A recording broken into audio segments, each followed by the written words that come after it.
Welcome to HMG Live. Today's presentation of the 2020 UK CIO Executive Leadership Summit is created and hosted by HMG Strategy in partnership with the UK IT Leaders Association. HMG Strategy, your global partner helping you to reimagine the business and reinvent the future of work.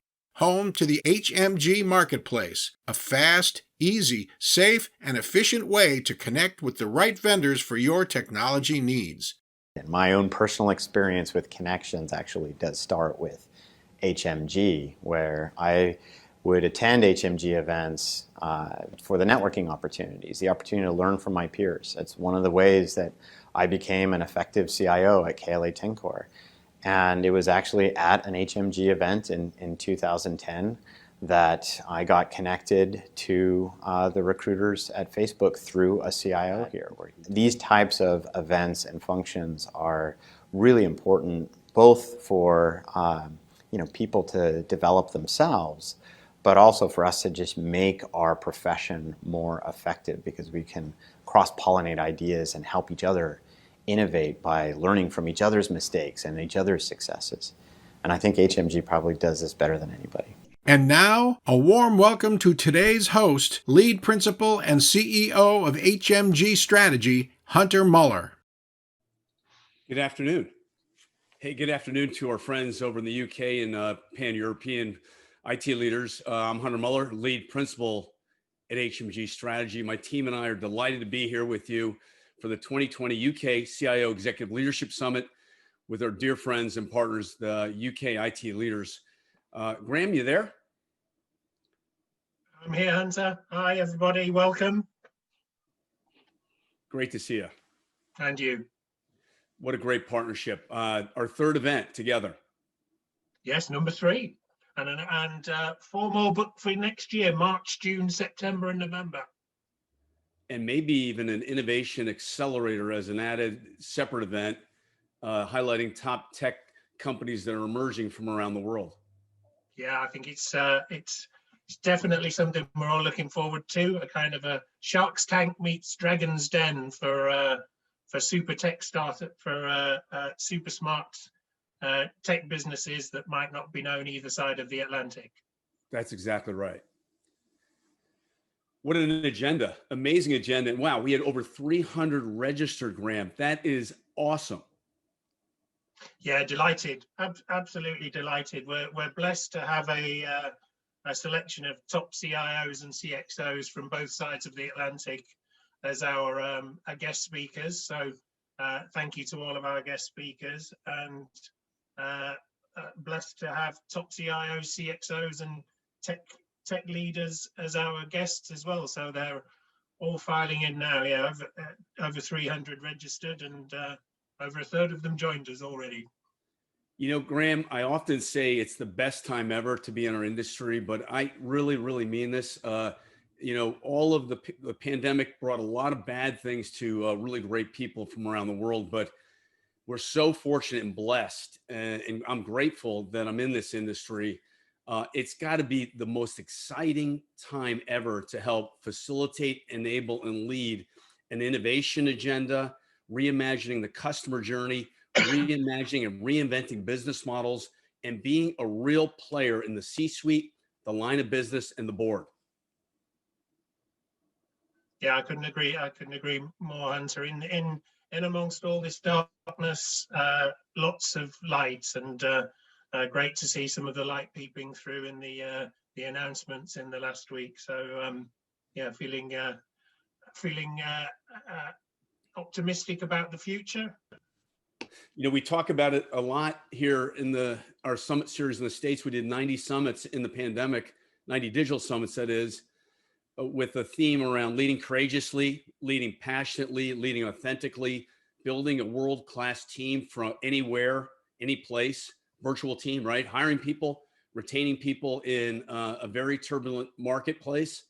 I think it really makes today's summit more important than ever, looking back and looking forward. What are the top behaviors, top beliefs, top skills that the tech leader, the CIO, CTO, and CISO need today to accelerate an innovation agenda that's safe and secure. Yeah, and we've got a great non-tech leader as per normal to close us out. We've got blessed to have Emma Dutton, MBE, and Emma's going to be talking to us about lessons from Afghanistan, influencing and leading in difficult times, which Emma was awarded an MBE for from the Queen. So yeah, it's been a good year in amongst the dark circumstances, and looking forward to a great day today. Hey, we are all about, right, Graham, helping the tech leader be better at leading, innovating, getting great partners, and accelerating their career. I think this is a fantastic partnership that we've crafted between you and Dave and the UK IT leaders. So thanks so much for believing in us and being being an awesome partner.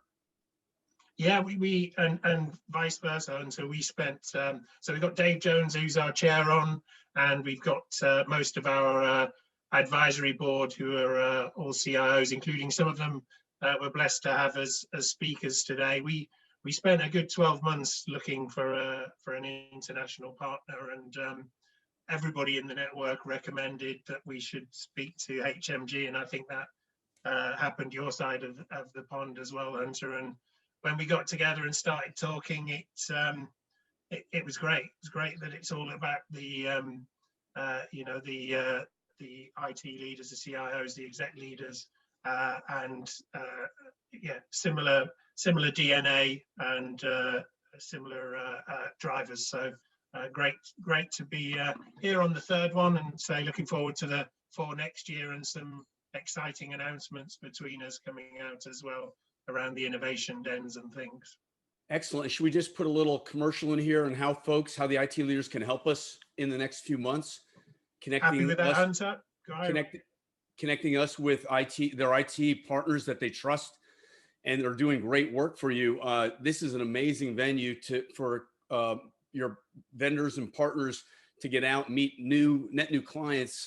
Every business is all about keeping and growing customers and getting net new clients.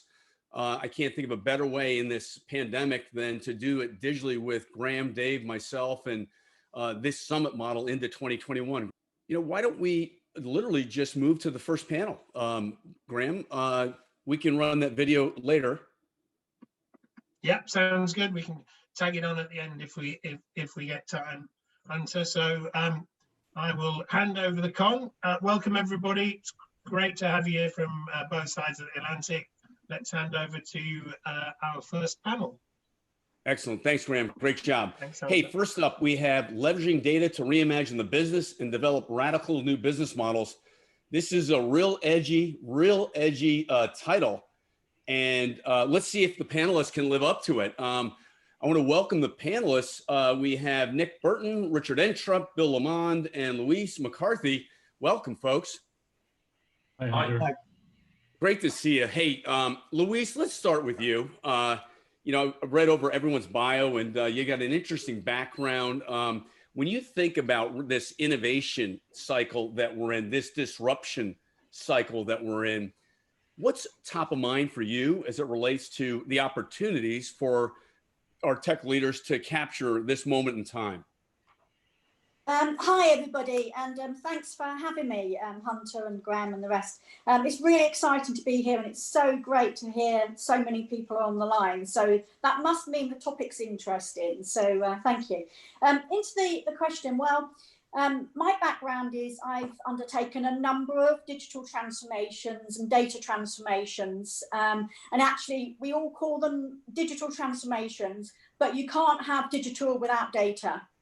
And I think the thing I found in most of my transformations is you need to do a bit of a cleanup in your whole organization, and then put real strong continuous improvement processes in place for innovation.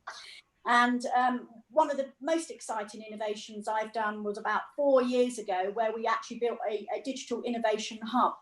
And that was between the employees, the customers, and innovative small techs. And I think the idea for that is making sure that you've got your good house in order, but you keep the organisation alive with continuous improvement. And nurture and feed those innovative technology ideas from your employees, because they really know what their pain points are in their organization, from customers, because they know their pain points that you're experiencing or they're experiencing from you, and then create the idea of using innovation technology, because it's all coming all the time, and every day I'm looking at the technology that's out there, and it's solving amazing problems. It's even solving problems we didn't have and we didn't know we had until you used it. So to be able to get on the forefront and not be disrupted yourself and stay ahead continuously, you need to build those innovation functions within your organizations.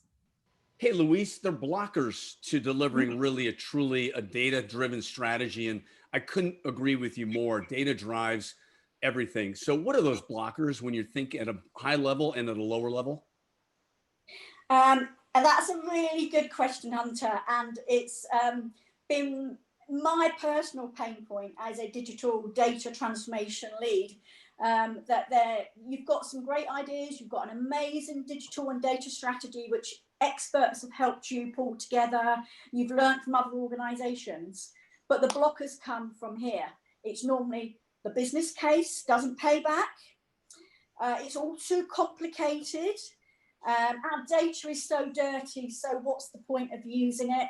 And the biggest blocker tends to be at the C-suite level, because they don't understand the benefit of data. And it's really exciting for me that I've had the opportunity to work with legacy organizations, but also the fully digital organizations. And the distinction I'm clearly seeing from both those organizations is a culture of what data can do in the organization. The legacy organizations just don't have that inbred data culture that they can see the benefit of it. Whereas these small fintechs or digital banks really build the culture within the organization through all levels. That data, don't ask me a question or bring me anything unless you give me the answer with data and facts and information. And I think if we can find a way of building that in at a C-suite level to educate the C-suite level in a way that they can really understand it and start changing, reimagining data in the culture of the organization and show it as the benefits. So the blockers for me really have been business cases not paying back, and there is a way that we can do that, and C-suite need to be educated, even if we have to give them the dummies guide to data. Well, you need executive sponsorship that I think you're getting at. And you have got an amazing perch being the senior advisor of the digital practice at Bain and Company, perhaps one of the preeminent consultancies in the world, right? So Louise, stay with us. We'll circle back here in just a minute. Cool. Brilliant. Hey, next up, we have Richard Entrup. Richard's the Managing Director, Enterprise Innovation and 5G at Verizon. I think most everyone knows Verizon around the world. Rich has been a great friend and fan of HMG for a long, long time. I'm a big fan of Rich as well. Hey, Rich, what's on your mind relative to this pandemic now, and how are you helping your clients stay connected, and what's next with 5G?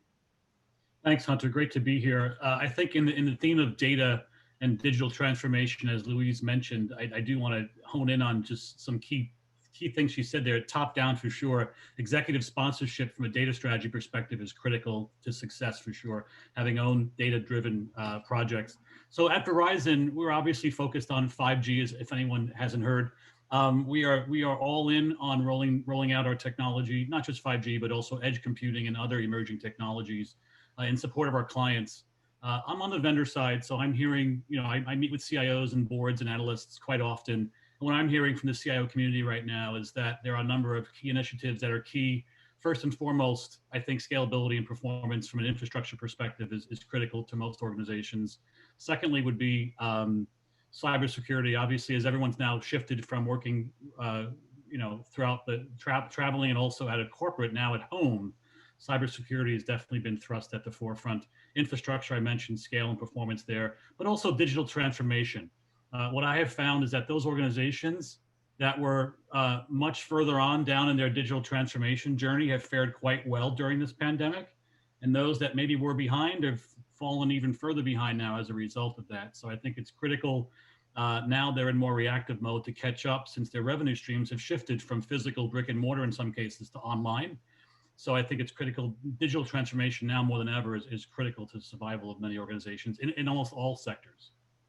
So, hey, Rich, how big of a network do you have? A global network at Verizon? so Verizon, having been a UK CIO, I would say that where the brand is probably more prevalent here in the US. However, I just came off a webcast this morning where we're rolling out 5G technology throughout EMEA, partnered with a company called Nokia. So we do have a presence, obviously, all over the world. But so the brand is much better known in the US. But from a domestic perspective, we are doubling down in our capital investment of infrastructure. But we do support global companies in the Fortune 500 for sure. Hey, Rich, we've been tracking you and I over 14 years together, and you were early to the digital revolution, the digital innovation, and you probably have some really interesting learnings over the years that you should bring forward to today and looking into the future. Where's the biggest opportunity that you can see cross industry for companies and tech leaders? I think the ability to harness all of this emerging technology that's on a hockey stick trajectory right now, things like AI and machine learning, clearly IoT is going to change in a very significant way over the next few years, thanks to 5G and edge computing. I think, software-defined cloud native is also key. And last but not least is AR, VR. So these technologies that have been on a trajectory of increase in adoption will only expedite over the next 5 years, thanks to 5G and edge computing, where they'll become much more pervasive and much more standard, where they've been cutting edge and bleeding edge up until now. I think every sector is in for quite an opportunity to really affect, whether it's operational efficiencies or customer experience or new revenue streams. It's coming, and it's coming quickly. So we couldn't be more excited about the opportunity to support our clients with their technology initiatives and support their business transformations. Hey, Rich, what quarter of the football game are we in? First quarter, second quarter, third quarter? What do you think? 5G edge computing, I think we're in the first quarter for sure. But it's going to be a quick game moving forward over the next 5 years for sure. Awesome. Hey, great to see you. Stay with me. Next up, we have Bill Limond. Bill is the former CIO of National Health Insurance Company and Qatar Supreme Council of Health. Bill, my friend, I've been around since then. Bill, always good to see you, my friend. And you have some really interesting insight. Who owns the data in the organization, and how do the roles play well together, the CIO, CDO, and CDIO? Absolutely. And it's quite interesting because the last role I've been in was with the Irish National Security Police Force and Garda Síochána. And as they say, information is our lifeblood, because without it, you don't get anywhere. You've got some of the strongest competitors in the world on the other side, and they're quite difficult to deal with. And I really very much agree with what obviously Louise and Richard have been saying. And there's one thread that runs through all the projects, the major projects that I've been doing. And these include the Garda, the data, the Transport for London, putting in Oyster card and contingency, congestion charging, where there's normally booze for that, by the way. And very much putting in Journey Planner on the web, which was quite novel at the time. But the theme that comes across is always this senior sponsorship. You really need that senior sponsorship.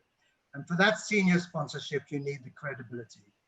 Without that credibility, you've got a really uphill struggle. And the other thing that comes across, and I think, Louise, you were aiming at that as well, is it's around governance and starting to get a hold on the data in the organization, some consistency.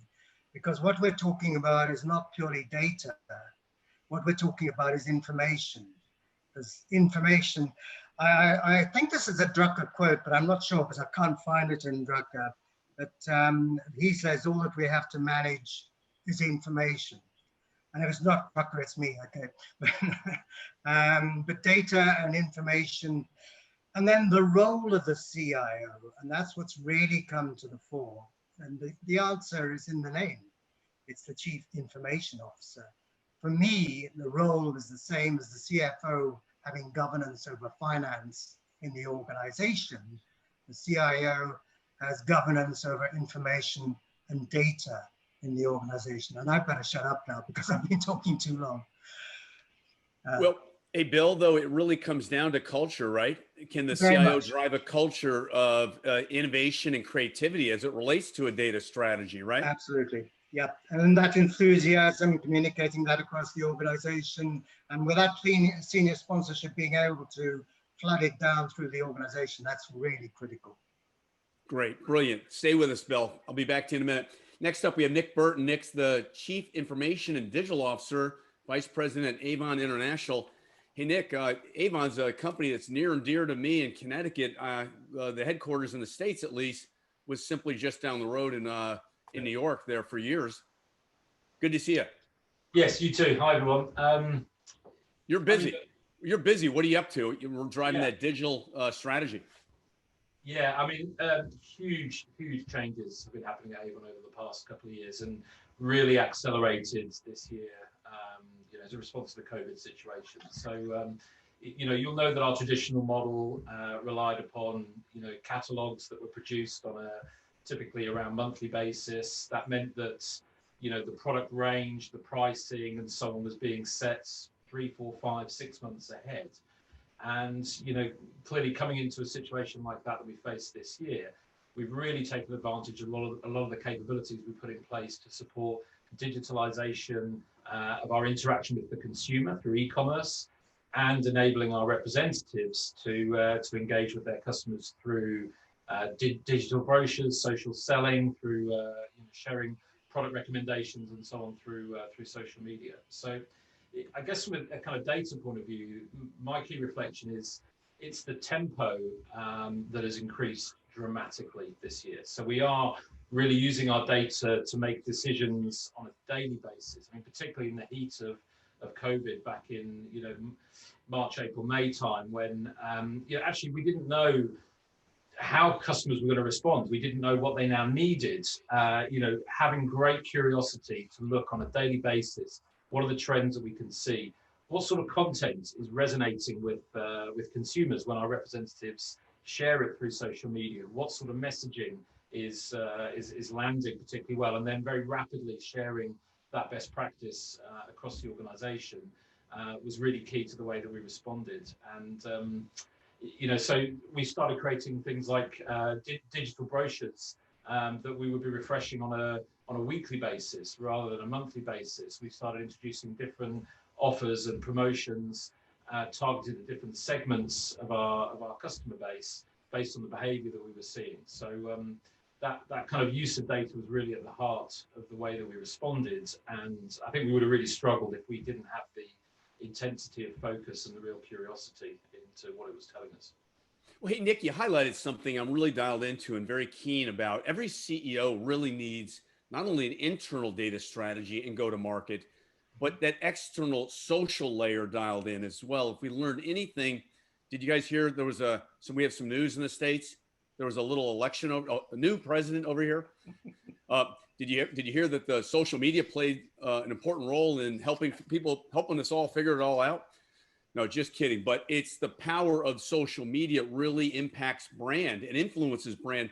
How do you create a culture of curiosity, a culture of innovation, a culture of tech leaders that really want to figure out that roadmap, the best digital roadmap, both internally and externally, and how to leverage best those external players, Twitter and Facebook? Yeah, I mean, look, I think there's a couple of components to it. So, firstly, actually, understanding data, understanding these external sources should not be limited to the technology team. So I really believe that digitalization applies to the whole of the organization, and our brand and category teams have done a really great job, using the stuff that's available, things like Google Trends and other insight through social listening and so on, to really understand what's on people's minds right now, what's changing in terms of demand and so on. And that's not something that we need to provide. It's something that we need to create the curiosity to really use what's out there and leverage it. From a social point of view, clearly social selling is going to be a key channel for us in the future, growing rapidly. Avon's got 5 million representatives globally who are innately incentivized to want to share the news about the great products that we have, the promotions and offers that are available at any given time. And social media is a brilliant way to share that. So, rather than the company publishing and then looking at the results directly through the social channels ourselves, which of course we do, it's really about how can we enable those representatives, make it really easy for them to share, allowing them to break the geographic constraint they would have had in the past, where they could only deliver the brochure, within a certain distance of where they lived, to now being able to reach out to customers, wherever they are, with Avon delivery. And we're starting to see some really interesting results as we drive that. So some exciting times, right, Nick? Yeah, absolutely. Yeah, no, Avon's back. Great to hear it. I love it. What a world iconic brand here, certainly in the States and around the world. Hey, Louise, building a culture that gets it, right? Gets it both intellectually and emotionally in terms of the ability and the power of the digital layer, both internal and socially external. How do you create a culture or a vision that's a winning vision across industry? Because there's probably a cookbook or a playbook or some kind of storytelling that you guys have at Bain on how to flip the culture on its edge to create a winning culture. You're on mute. Louise, so mute. We can't hear you. There you go. Apologies. So great question. And my experience is I've obviously undertaken a number of digital data transformations in many organizations, some that have burning platforms that just have to be done, some realize that they need to stay ahead of the game. And I think the way I've looked at actually delivering this is, first of all, starting off with what's the strategic objectives of the organisation. I mean, you need that first of all. I think the next thing that you'd look at, and this is common across any organisation, is you need to map every single process in the organisation, and don't do that to the people that run the processes, but let the people who run the processes map them with some expert advisors supporting them. Out of that comes all the pain points that the employees have, all the pain points the customers have. And one thread that runs through the whole of those pain points I've seen I did a large digital transformation strategy pre-lockdown, and I did one in lockdown as well, actually. And both I followed exactly the same model. And one thread that runs through all of them is data. I mean, data cuts across the whole organization. But then you take those pain points and you convert those pain points into the business cases. But prior to that, you would actually write the strategy. So what's your data strategy? What's your IT strategy? And all your business cases need to align to that. But this has all been written by the employees. So normally employees would resist an automation or bringing in new products because they feel it's their own jobs that are going away. But when they work with you to do it, they start seeing the value. And then you can do things like introducing new technology so that you can have like an innovation day, so everybody can see the benefits of how new technology can solve the problems. And that makes it really exciting. And the transformation strategy that I wrote pre-COVID, the thing that I would say that one wasn't as good as the one I did during COVID is you've got to keep the momentum going. If you keep starting and stopping and having huge gaps between identifying your strategy, identifying your pain points, putting them into business cases, and then put them into a delivery roadmap, if you keep starting and stopping, you lose the momentum. And the one I did during lockdown was far more successful because I think COVID caused everybody to say, I want it and I want it faster. Whereas pre-lockdown, it was all the reasons why you wouldn't do the transformation. So lucky for me, the second one worked out so much quicker because the momentum went there really, really quickly. And I think that's the way I would recommend really that you put that process together to actually get the digital and data transformation. And data, sorry, I know I'm talking quite a lot, but data has three facets to it. And I think in any digital and data strategy, it's first of all around the data framework. So what's the digital technology you're going to use? Is it going to be, you know, AWS, you know, Snowflake and Tableau, or whatever strategy it's going to be? The second one is about the governance. I think Bill mentioned it earlier. It's about, you know, who's the data owners? How clean is your data? What governance processes have you got in place to manage it? And then the third one is the BI, and that's the one that's the sexy one, the exciting one, but putting the power back at the users, you know, making them self-serve in terms of data. And I think that's been my success. I carry along in my kit bag, and each time it's got better and better. So that's my recommendation. Hey, Louise, any pre-pandemic, post-pandemic numbers in terms of successful implementations of an innovation or digital strategy? The numbers, the success numbers have to come up quite a bit, right? Yeah, oh, absolutely. I mean, I was struggling pre-COVID, as I said before, about getting buy-in and support to this digital strategy and investing in this technology. And I think part of that was people didn't really understand the value of data. So you have to try, and also if data's not being a cultural thing in the organization, you haven't got the data to give evidence that data improvements is going to work. So you have to use other things, you know, like case studies, reference studies. You know, Dun & Bradstreet state that 30% of everybody's data is of a poor quality. So if you can invest in cleaning that up ahead of the game, you could save yourselves millions as opposed to going back and reworking it. But those sort of numbers of data to put in the business case. So pre-COVID, it was a struggle about, you know, getting people to understand the benefits of it and scratching around to try and find benefits. Whereas post-COVID, I mean, we were seeing it on TV every day, weren't we? The stats in terms of the data on COVID was getting people to realise, oh my gosh, I used to sit and think, it's so awful, but how many new cases is there? You know, how many people have been admitted? And actually using data for government to make decisions around what's the next steps is actually already beginning to actually change the culture of the world, I think, making people realise the value of data in a, you know, not a great circumstance, but it is happening. Excellent. Hey, Louise, thanks. Stay with us. We'll be back to you in a second. Hey, Rich, you have an interesting title in your role as Managing Director of Enterprise Innovation in 5G. A little bit about that, and a little bit about, you meet with clients all over the world. What are you hearing from CIOs and CTOs and CISOs regarding this crisis and not letting it go to waste? What do budgets look like? Are people spending? So I think coming out of COVID, based on my observations, the CIOs are definitely going to be doubling down on things like infrastructure and cybersecurity, things that were always a fight for us, former CIOs and existing CIOs.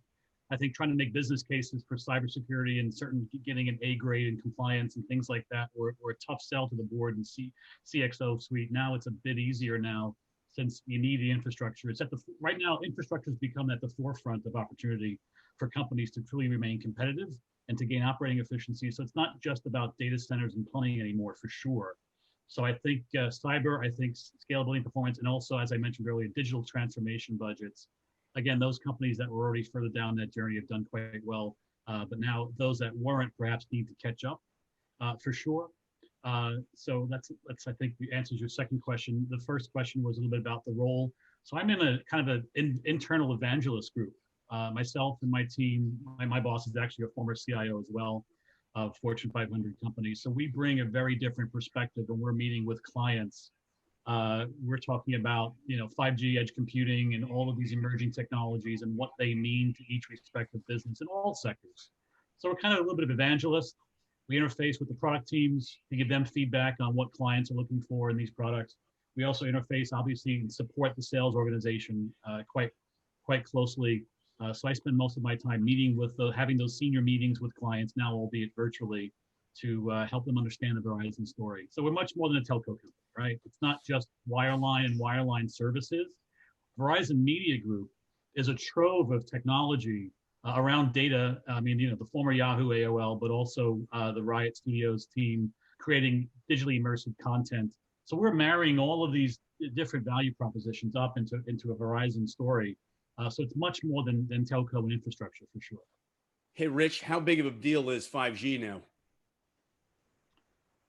As I mentioned earlier, we're doubling down. I mean, public information is we're going to, you know, our capital investment's over $17 billion this year. During COVID, we doubled down, and that's not going to slow down. We're laying 1,500 miles of fiber every month which is also a significant investment. You need this infrastructure to roll out the radios to get 5G out there. And 5G is a two-pronged story, right? One for the consumers, obviously, now that the phones have been announced. So yeah, it's high bandwidth, it's low latency. But from the enterprise perspective, companies of every sector are identifying opportunities where they can leverage this private 5G technology within warehouses and in the supply chain and smart cities and smart buildings.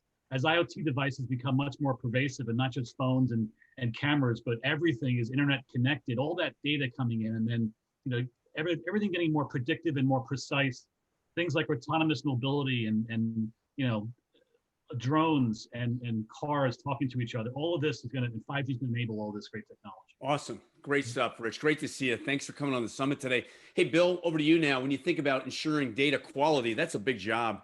How do you even get started there? Whoa. Yeah, I think Louise started that discussion. A really interesting one. We worked very closely with the Central Statistical Office here because crime data is notorious for being wrong. And it's really a very hard job, but you have to do it. And it goes right back into the grassroots. So actually, in the Garda, what we've done is to put it right down at a station level. So there's a responsibility at a station level. And this goes back to the question you raised just a while ago, Hunter, about ownership. There was quite a debate because they wanted to put ownership of the data at the feet of the CIO. Actually, no, we're not the owner of that data. And we had quite a long discussion about this. But the ownership of the data is with the person who puts that data in. And typically that will be the individual guard or policeman at a station, at an incident. So they are responsible for the accuracy. There are other parameters which we're responsible for. But in essence, what we are as CIOs we are custodians and stewards of the data. We're not the owners of the data. And that had to be explained. And the other thing we put in place was the CIO role rather than purely a CDO role or an IT director role, so that the CIO has the governance responsibility and management responsibility across the whole of what I call the information management value chain, which is obviously the technology and the infrastructure which Richard's mentioned, to create the systems, to manage the data and information, to streamline the business processes, and to create the intelligent and knowledgeable knowledge-sharing organization and the analytical ability to be able to produce the statistics and the intelligence which we need. So the CIO role has expanded. And that's where I think the CIO role actually starts to become a board role, because we have that governance over the information asset across the organization. Really well stated, Bill. Thanks so much for coming on the summit today and being part of the program. We got kind of 1 minute left. Nick, when you think back to your mandate at Avon International and your empowerment to make it happen, you must have executive sponsorship. Talk to us a little bit about that and why is that important? Well, yeah, I mean, look, one of the great things about Avon, I suppose, is that we were really a burning platform. The traditional business had declined for years. Consumer behaviors and expectations had changed. So there was absolute support, and that continues. In fact, it's probably even intensified following COVID to really open up access to our great products through a number of different channels, so that it's easy for people to get hold of these iconic products. So I think we see a big shift coming over the next years to continue to digitalize that experience. There's no way that a business can survive if they're not taking that omni-channel end-to-end experience really, really seriously, which we absolutely are. Awesome. Hey, Nick, thanks for coming on the program. Louise, great job. Rich, excellent. Bill, great to see you. Hopefully you all can stay with us through the summit and circle back with us next year in 2021. As Graham outlined, we're doing at least 4 or 5 events next year. Thank you. Great job, all. Thanks, Hunter. Thanks. Good to see you. Hey, next up we have Allan Cockriel. Allan is the CIO of Global Functions, IRM, and Global CISO at Shell. Royal Dutch Shell. Allan, great to see you. Good to see you. Hey, you have an interesting role. How are things going, and how's it been? How many months have you been on board? Yeah, I'll be celebrating 6 months here at the turn of the year. So I think since the last time I was participating in one of the HMG events, when I was a group CIO at Petrofac, I joined the Shell organization in July at the height of the pandemic. So if you want a trial by fire in patience, persistence, and just kind of going with the flow, I think I could write a book on it now. But I can say it's been a great transition. You know, the role itself is a combination of a CIO remit and a CISO remit. So in any given day, I'm equally concerned with the security of the company, as well as, you know, leading some once in generation transformation programs. So exciting time to be in the company and in the industry. Hey, the first day in the role, it must have been like, wow, I really arrived. What and the scale that you're operating on, right? Talk to us a little bit about the scale. It must be pretty awesome. Yeah, look, Shell's a fantastic brand. If you think about it, just to kind of put it in perspective, it's the #1 oil and gas brand valued at nearly $50 billion. It has more retail locations than Starbucks, Carrefour, Gap combined. And the business itself does everything from integrated oil and gas to new energies, and basically, building a business model around the electrons. So it's an incredibly diverse organization, and obviously facing into the whole climate conversation as well, in the energy transition. So great time to be in Shell. It's interesting from a transition perspective. Literally my PC badge and VPN token were dropped off by a courier on my front door, and that was my first day in the company, just because the COVID restrictions as they were. So it's been an interesting experience. Can you talk to us a little bit about the digital aspect of your role and how the company views digital? Only that you can share that's in the public domain, right? Yeah, so from my role, so on the global function side, I'm accountable for helping drive the digital transformation for 27 different corporate function and global functions organization across the company.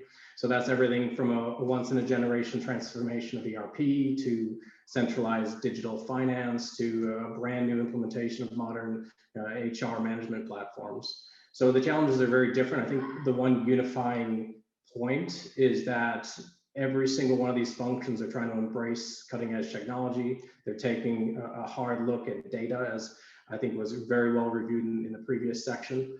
And then they're also challenging the way they work. And that's not just what we're forced to do as part of COVID, but just looking at how we deliver value for our customer. Think about leadership style. Have you adjusted your leadership style in this new environment? I've had to think of every first impression I've had in the company has been virtual. So I've had to become a master of the entire suite of video conferencing tools, and then also just trying to build a brand and build connections with other human beings virtually. So I think that's been challenging. I think where I've really put extra emphasis is in care and building relationships, and just again helping the organization navigate the challenges of COVID. So I think it's fascinating, Allan. That is classically an area that tech leaders need help with. Tech leaders are not very outgoing, and they're not really known for being able to be gregarious and build those relationships. And by the way, storytelling is obviously part of it, communication style. What are some of your tips, the light tips that your go-tos when you meet someone new digitally? How do you build rapport? I think it starts with just being curious, ask questions, get to know the person. I think it's also important to speak a lot of different languages. So when you're speaking to the finance organization, have the basic terminology and concepts in place so you can have a fruitful conversation where you can bridge the technical gap with the financial gap, or with your operations leaders or your HR leaders or sales leaders. Take time to understand the context of their world, speak in their language, and find a way to pitch whatever technical solution you're trying to propose in a way that is defined in value and outcome rather than bits and bytes and shiny new tools. I found that to be pretty effective. And then just, again, try to connect with people as much as you can on a personal level. You have an interesting philosophy around communicating to your team, down to the business, and then up to the C-suite, different languages. You want to articulate maybe 3 basic different buckets? Sure. I think for the team, it's vision. You know, I use the example of the guy sweeping the floor at NASA when, you know, the U.S. was trying to put people on the moon. And then the gentleman asked what the janitor was doing, and he said, I'm putting a man on the moon. That's his job. So to have that kind of clarity of vision, that ability to tie the top level objectives to what people are doing day in, day out, I really think builds a sense of purpose. It creates a sense of unity of vision, and it also acts as a great hurdle for things that kind of come in left and right in the normal course of work. I think in terms of peers, it's trust. I think, you know, if you look at how the Romans used to win, they used to have to trust the person to their right more than they trusted themselves, because as a unit, an individual, they're weak. So when I'm working with my peers, I try to build a credibility with them that, you know, at the end of the day, I'm going to do my bit to deliver, and then I need to rely on, you know, the person to the left and the person to the right to do so. And then I think communicating up, it's the value of IT without being technical. So it's understanding how you portray a technical story in the lens of the business or the customer outcome. You know, Allan, this role that you have, it seems very non-traditional. How do you balance everything you have to do every day, every week, every month? Yeah, thankfully I have a great team. I think they get all the credit in this case. I think the other part of it is, you know, the cyber journey and the transformation journey are hand in hand at Shell. I think the realization that we have phenomenal data, we create great assets, and we have very valuable franchises, require us to design things securely, run things effectively, and start with, you know, as I like to say, you know, security as a key ingredient rather than a garnish to the final product. And I think when you can finally get that union in place, then it isn't, you know, two isolated teams working in parallel, but a combined group trying to deliver outcome for the customer. You know, Allan, you've been at it like me, 20, 30 years in this industry, right? By the way, I love your haircut. Thank you. Is it exciting for you? Is it the best time ever to be in the tech leader in our industry, and why? Look, I think it's the best time to be in technology. I've never seen the demand pull from the business and from the market. I've never seen the plethora of tools that are easy to use, quick to implement, and you know, relatively cheap. And then I've never seen the actual requirement to use technology, because historically you could get process automation, you could outsource and move things around and get very, you know, big incremental improvements in productivity. But I think all of those low-hanging fruits are expired. So it's the next generation of productivity is going to come off of great technology, embracing digital and embracing data. That's really where the next step change in productivity will occur. And that puts the spotlight squarely on technology leaders. So I think it's a great time to be in technology. And what was it about the Shell opportunity that got you passionately engaged in the vision that Shell has? Look, it's a company with a phenomenal pedigree. It's got a tremendous history, and it's also facing into the challenges of climate change and energy transformation. So I enjoy being part of that franchise. You know, for my career, I've spent a lot of time in oil and gas. So I thought it was just a natural step. And then I really appreciated how the leadership team was embracing technology and all the different challenges they were tackling. Allan, it's always great to see you. Great interview. Congratulations, and good luck with the new job. I know you won't need it. Looking forward to our next engagement. Always appreciated your participation at HMG Events, and being a big fan and supporter. I'm a big fan and supporter of yourself as well. Thank you, Hunter. I appreciate it. Take care. Be good. Next up, we have Joanna Drake. Joanna is the CIO of the Hutt Group, driving cultural change in 2021 and beyond. Joanna, take it away. Good afternoon, Hunter. Thank you. Good afternoon, everyone. So welcome to the Driving Cultural Change panel. I think it's fair to say, as CIOs and tech leaders, we always knew that building diverse and inclusive teams was a top priority for us all. I think it's never more so than now that we've realized how crucial and important that really is. I think at a time when we have all been faced by something we've never been faced before, it's been more important than ever that our team is diverse and inclusive, especially whilst we're in lockdown with this pandemic. I think those teams, certainly with inclusivity, those teams that are really inclusive have found it easier to succeed in the lockdown. If you don't have an inclusive team that's physically based together, it's very difficult to do that remotely. I think the other point on this as well is on that inclusion. I think it should be inclusion and diversity, because the team needs to be inclusive, and we always want to build more diverse teams as well. So I'm joined by three amazing panelists this afternoon that are going to share their experiences and insight into how they're driving cultural change into their business. So I'm joined by Ed Hutt, Gavin Monroe, and Michelle Parkzuk. So could we start, guys, firstly, are you there on the call and off mute and with your cameras on? And could you start by introducing yourself, please, Gavin, your role and the organisation? Sure. Afternoon or morning, everybody. I'm the global CIO for WPB, which is Wealth and Personal Banking for HSBC. We have over 40 million customers, and we operate in 64 different countries. We have a broad footprint from personal banking to wealth to high-end customer population across the globe. And my role as the global CIO is managing across 13,000 development teams, 13,000 development resources in 7 different countries where we have development centers. So a diverse group of people and a diverse set of cultures that we try to bring together under one umbrella for HSBC. Wonderful, thanks, Gavin. We'll come back to you in a minute.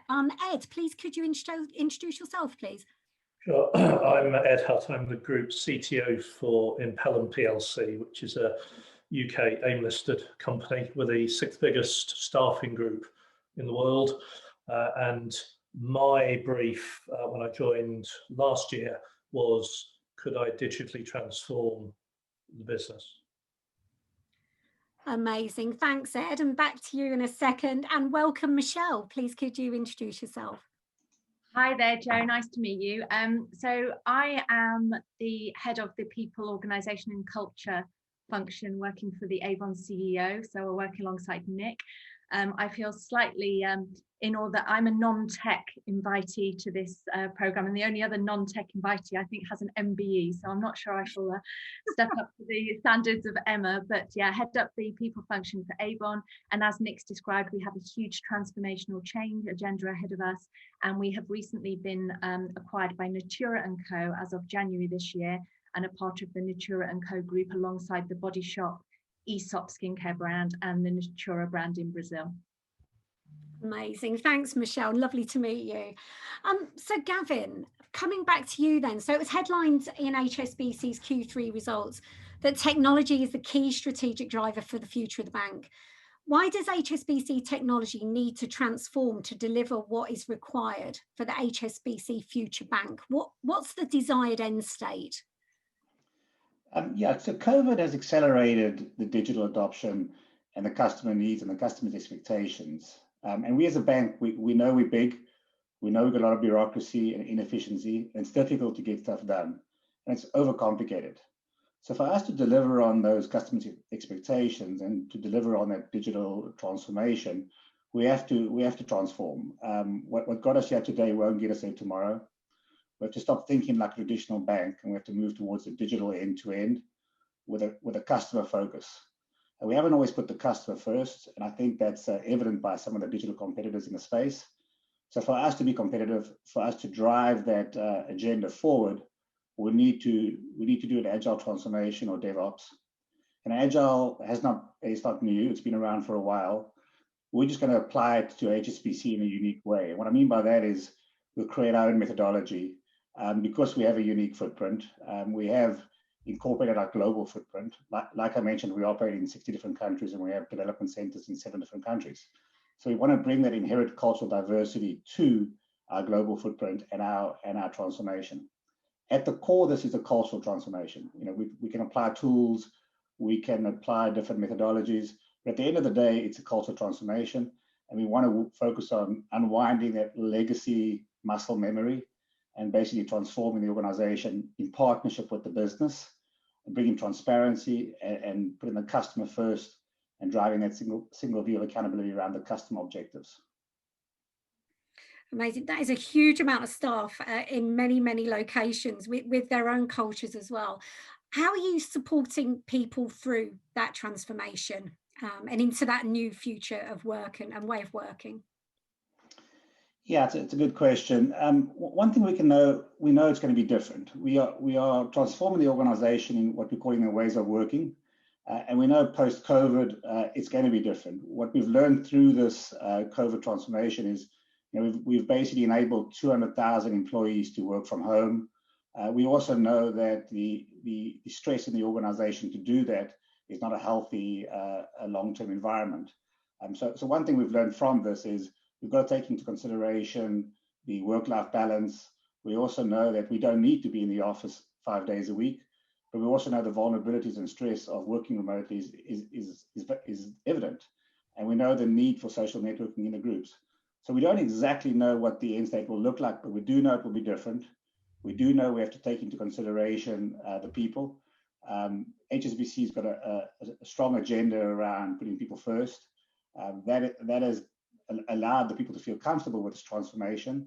And as we go through this transformation and we define that end state as a company, we'll take all those different considerations into building our own methodology and our own end state. Amazing. Thanks, Gavin. Over to Michelle, back to Michelle then. So Michelle, you're VP of People, Culture and Organisation. So it's obviously something that's taken very seriously at Avon. You have the word culture actually within your job title there. What have been the positive and negative aspects of the cultural change you've seen at Avon during these unprecedented challenges of 2020? Well, we haven't had a year like 2020 before, and there's been positives and negatives. I would say in terms of the positives outweigh the negatives from my perspective, in terms of the things that we've had real opportunity to do and accelerate. So I think, as many organizations have talked about, the total change in context, the unexpected shift in norms, obviously allowed us to rethink what was possible, and that's really important for a legacy business. I mean, Gavin talked about, muscle memory. Avon's a 135-year-old legacy business, which you can imagine the tech challenges that gives Nick, but it also gives cultural and behavioral challenges. Some of those things are really positive. The sense of pride and heritage and history in our business, some hugely positive aspects, but also some deeply entrenched ways of working and beliefs about what drives success, which is kind of dated or based on previous assumptions or the old model, and not moving fast enough to be kind of relevant and contemporary in the new proposition that we need for the Avon's future. So I kind of talk about COVID as it forced people off the hamster wheel. The hamster wheel kind of stopped. You had to get off, and we all had to think about how things could be different and reimagine things in a way that we'd never created such a burning platform for change before. So that enabled us to really accelerate change on the digital side. Nick's talked about that. So we've been pushing digital adoption of tools for our representatives for a long time, pushing that uphill. Obviously now there was a burning platform for the acceleration of those adoption and the consumer change in behaviour that was really a brilliant momentum for us to embrace. And also I'd say the ways of working, people were more collaborative. I think some old entrenched walls between functions and functional silo working and location silo just kind of all broke down as we were sort of in this together mentality, which really broke down what was possible. And we addressed some big sacred cows, like Nick talked about the brochure cycle campaign. We have now moved to a brochure every calendar month, which is a consumer proposition that people understand, a January Avon brochure or a February Avon brochure. We had all sorts of complex 17 cycles in Hungary or 24 brochures in Malaysia. And it was a real change momentum that has allowed us to hugely simplify our business on something that had been really a challenge for people to believe could be changed historically. So I think it just allowed us to accelerate this culture of curiosity that we've talked about through today already, and the belief in what was possible and people to reimagine what was possible. And we just need to make sure we capture that momentum and don't allow the muscle memory to slip too far back. And then some of the more negative aspects, I think, is probably a lot of people on the call will recognize this, which is just the intensity of the workload and working hours and the slog of this way of working. It takes a lot of energy out of people. People haven't had lots of any real holiday breaks in the way that they would normally. And, you know, think of our corporate life as like an athlete. You have to have rest and relaxation in order to drive your peak performance to be at your best. And so we do worry about the impact of kind of burnout and workload stress, and making sure that we've got resilience in our staff and we're supporting them with well-being for them to drive the long-term marathon that is our change agenda. Absolutely. And on the acceleration stuff, I think a lot of people on the call and a lot of people I've spoken to have accelerated things and realize actually we can do this, and this is the art of possible. And when we pull together as a team, it's amazing what we can achieve. I think we've seen a lot of tech departments go through that and become you know, very proud of what they've achieved in a very short time. But then on the negative aspects, I think initially when we went into the lockdown, we saw productivity going through the roof. You know, people are always available because you're always on Teams or whatever collaboration platform you're using, you're always available.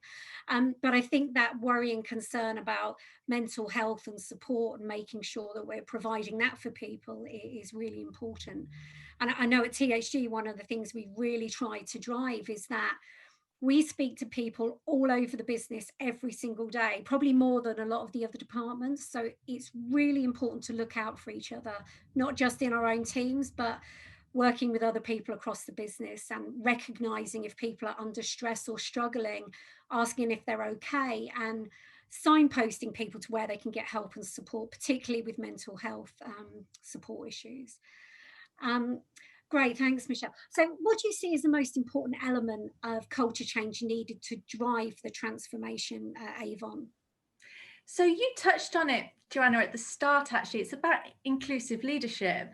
So obviously the output that we're looking for to really drive the transformation is the change, agility, innovation, driving high performance, but really focusing on, in order to achieve that with our people, that the highest performance, their very best version of themselves, we think we have to create an environment where it's truly inclusive. And sorry, there's some noise on the line. I'm just checking it wasn't from my house. So if you create an environment where people are confident and they bring their very, very best selves to work and they're truly heard, then we think they're going to be more creative, we're going to be more innovative, we're going to be better collaboration, and we kind of unleash high levels of performance and the discretionary effort. And some of the things that we're educating our leaders about is around how they need to actively create a psychologically safe environment for people to feel included, feel heard, and be at their best. And just a reminder, you know, the adult workplace is kind of like an adult extension of the playground. And the playground isn't naturally a psychologically safe environment. So I think the workplace by default might not be. So you have to put active interventions. It starts with education and awareness that we all have biases. We all have people that we listen to more. We all have people that we naturally seek out for their opinions more, and leaders starting with an awareness, and then we'll be measuring people against their team scores on engagement and inclusive behaviour is one of the areas that we're really focusing on in order to drive the high performance needed. Absolutely. No, I love that stuff. That stuff's so important. It's really important to create that culture of trust as well, that, you know, trusting others and being trusted yourself. I think that stuff's really important. Thanks ever so much, Michelle. I'm going to head over to Ed now. So Ed, was Impellam ready for what happened in the COVID crisis? Well, I'd say that we weren't, but even though we weren't ready, at the end of 3 days, we had everybody globally, except for 20 people, working remotely. And I think the unready bit is you think in a modern organisation, if everybody's got a laptop, the minute you blow the whistle for business continuity, everybody goes and they take with them the tools they need to work.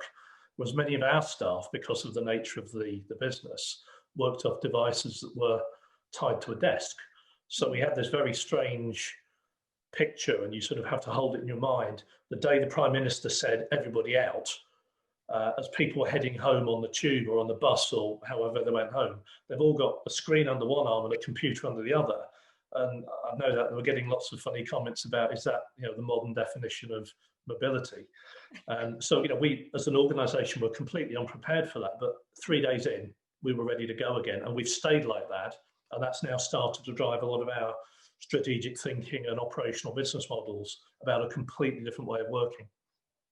Amazing, really, really good point. And I think a lot of us experienced that the minute everyone was told to go home, everyone's kind of grabbing everything in sight. And I think if we'd have had a crystal ball, we all would have bought many more laptops when we had the chance, because they were certainly running in short supply at one time. So someone once said, don't let a good crisis go to waste. What did your organisation take advantage of during COVID-19? Well, still during COVID-19. Well, it's still running, of course, but we've taken the opportunity to use it as a way of pivoting to a digital way of working. It's become a burning platform that you can't carry on operating in an office-based mode, which is the way the organisation used to work. And there were certain styles and ways of doing things that have been, quote, well established, unquote, for many years. And yet it was, I think, quite obvious to most people in the business it was the wrong thing to do and the wrong way to work. But people were always afraid that if we changed something, it would disrupt it and the business would fail, stop working, something bad would happen. Whereas here, because we proved on several occasions that we could operate differently, people were more willing to take risk. And I think that sort of risk-taking attitude has moved forward dramatically since March. So in March, when I proposed a roadmap for technology for the next 3 years, people are going, oh, this all seems a bit dangerous. Now they just go, you know, it's obvious, let's do it. And I think, you know, that's been really important, as indeed then as the work we've done about what we've termed digital society, where instead of saying, as you know, was said to me 12 months ago, there's a lot of shadow IT in this business. And what we set out to do, I'm sort of working, and I'm also trying to let's encourage it. Let's encourage people to innovate. Let's encourage people to go out and look for technology that will help drive earnings and profits and help them be more efficient. And let's actively encourage it. And the more you can find, the more we'll encourage you. And strangely enough, it's been the most effective way in 3 decades of stamping out shadow IT. Because people now come and go, oh, come and help me out because I really can't do it. Yeah, exactly. I think it's a key part. When we talk about inclusion, I think it's not just inclusion of the people in your team, it's inclusion of the entire business in what you're trying to achieve, which is not implement what we want to implement from a technology point of view, but what can we do to make this business more successful and efficient. And I think the most successful rollouts I've been part of have been ideas that have come from outside of the business, because if it's their idea, they're going to embrace it as well, and these things spread by wildfire, which is a good way for things to work. So Ed, if culture eats strategy for breakfast, what can be done to plan and execute a change of culture to go alongside the fast-moving world of digital change? Well, I think this is the hardest bit, and it's often hard for technology people who perhaps don't understand it quite as much. And you know, I think one of the greatest skills that a modern CIO or the modern leadership of a technology department can acquire is the ability to understand and empathize with other people and understand the culture of the organization in which they work. So you know, in my opinion, there is no one single cookie cutter model that says, here's the culture model, apply this, all will be well, because every culture is different. So you kind of have to find the levers to pull. And if I pull this, what happens? And what else comes off the table when I pull that bit of string? A bit like when you let a four-year-old loose with your computer equipment, it all ends up on the floor. But what happens when you find the right button to press, and how do you do it? And then you have to have a hell of a lot of grit and determination and absolute balls of steel to make sure that whatever you've set out to do in terms of transform to what, you then go and execute on. Because anything can work, but if you get partway through and go too hard, the whole thing just unravels and you can't do it. You've lost the game. Go away, start somewhere else. It can't be done. So, you know, look at what you can dilute, what you can replace, and what you can convert. And anyone who says you can convert everybody, you can't. You need to have enough dilution and enough replacement. And you know, one of the things I did was I said to people who said to me, hey, I can do a better job than those other guys. I said, okay, you do it then. Here's your time frame. Do it within this time frame. Let's see how you get on. And it's amazing how much more you get out of people when you give them the opportunity to go and do that. Yeah, I couldn't agree more. I just saw a comment pop up in the chat actually from Martin. It just caught my eye because it was about shining a light on shadow IT. And I agree that when you shine a light, there's usually a reason for it or a need that they're being driven by, that they need help with. And it can be quite often when you shine a light on that, you find some great solutions and some great ambassadors across the business to help drive that change. Great, thanks ever so much, Ed. So that concludes the panel for driving cultural change. I really want to thank Michelle, Gavin and Ed for sharing their insight and experiences with us. Thanks, guys. Thanks, Joe. Thank you. Thanks, Joe. Thanks, Ed, Gavin, Michelle. Thank you very much. Right, so we're going to move on to our next panel. Our next panel is preparing yourself to be boardroom ready. And when he's ready, I'm going to hand over to the moderator for the panel, David Wild. And David, you have Ursuline, Daphne, and James. You happy to take over, David? Yep, great. Thanks very much. So we can bring Ursuline, Daphne, and James to the group. Hi there. Good to see you all. And it'll be a great follow-on, I think, from the conversation we've just had, because I think it's fair to say that over the last 7 or 8 months, COVID has kind of shoved IT right into the middle of the boardroom in a way that quite a few CIOs aren't that comfortable with. So hopefully over the next 20 minutes, we've got a huge amount of experience and knowledge here about how you operate in that more interesting environment, and we'll be able to share our experiences with the attendees on the event today. I think if we just start quickly, I'll just go around each of the panelists and just say quickly, the board roles that you've got at the moment, and just to kind of get us into the shift, what are the key skills that you think we need to have to be boardroom ready? So if I start with yourself, Ursuline. Sure, and thank you, David and Hunter, for inviting me today. Really enjoying the conversation so far. So Ursuline Foley, and I've been 35 years in financial services, key board roles. I actually just started my board journey formally about 18 months ago, and joined a public bank, Provident Financial Services and Provident Bank. I serve on their audit and their technology committee, along with their full board and their group board. I also serve on about 5 or 6 other advisory boards, as well as not-for-profits such as Accenture's Insurance Executive Board, Bloomberg Capital LLC. They're a private equity firm out of California, a startup blockchain, and Stanford Partnership Economic Development Board. Those are all pro bono and fun along the way. They keep you relevant. In terms of skills, what are boards looking for? They're definitely looking for technology and cyber, okay, in terms of adding new business skills to the table. I would also say that right now, diversity is key on boards, not just gender diversity, ethnicity from different backgrounds and so forth, different mindsets and so forth. Like boards that are more diverse lead to better outcomes for growth for their companies overall, and studies have proven that. So I'll stop there. Great, thanks very much. What do you do in your spare time, Ursuline? Sorry? What do you do in your spare time with all those things? Daphne, same from yourself. Welcome. Thank you, David. Hi, Ursuline. It's great to be on another panel with you, and thanks to Hunter for another marvelous event. Every day it's a wonderful event on HMG. So I serve on 3 boards, 3 public companies. One company is a door manufacturer. We're one of the largest in the world, named Masonite. Another board that I serve on is Barnes Group, and we're an aerospace company, and also we do highly engineered industrial products. And my third board is a healthcare board for services. So AMN Healthcare, we provide doctors and nurses who are very tired right now, as you can imagine, to hospitals around the country, so AMN Healthcare. And I serve on 3 audit committees, and so all 3 of them I'm on their audit committee, and I'm also on the compensation committee for one of the boards.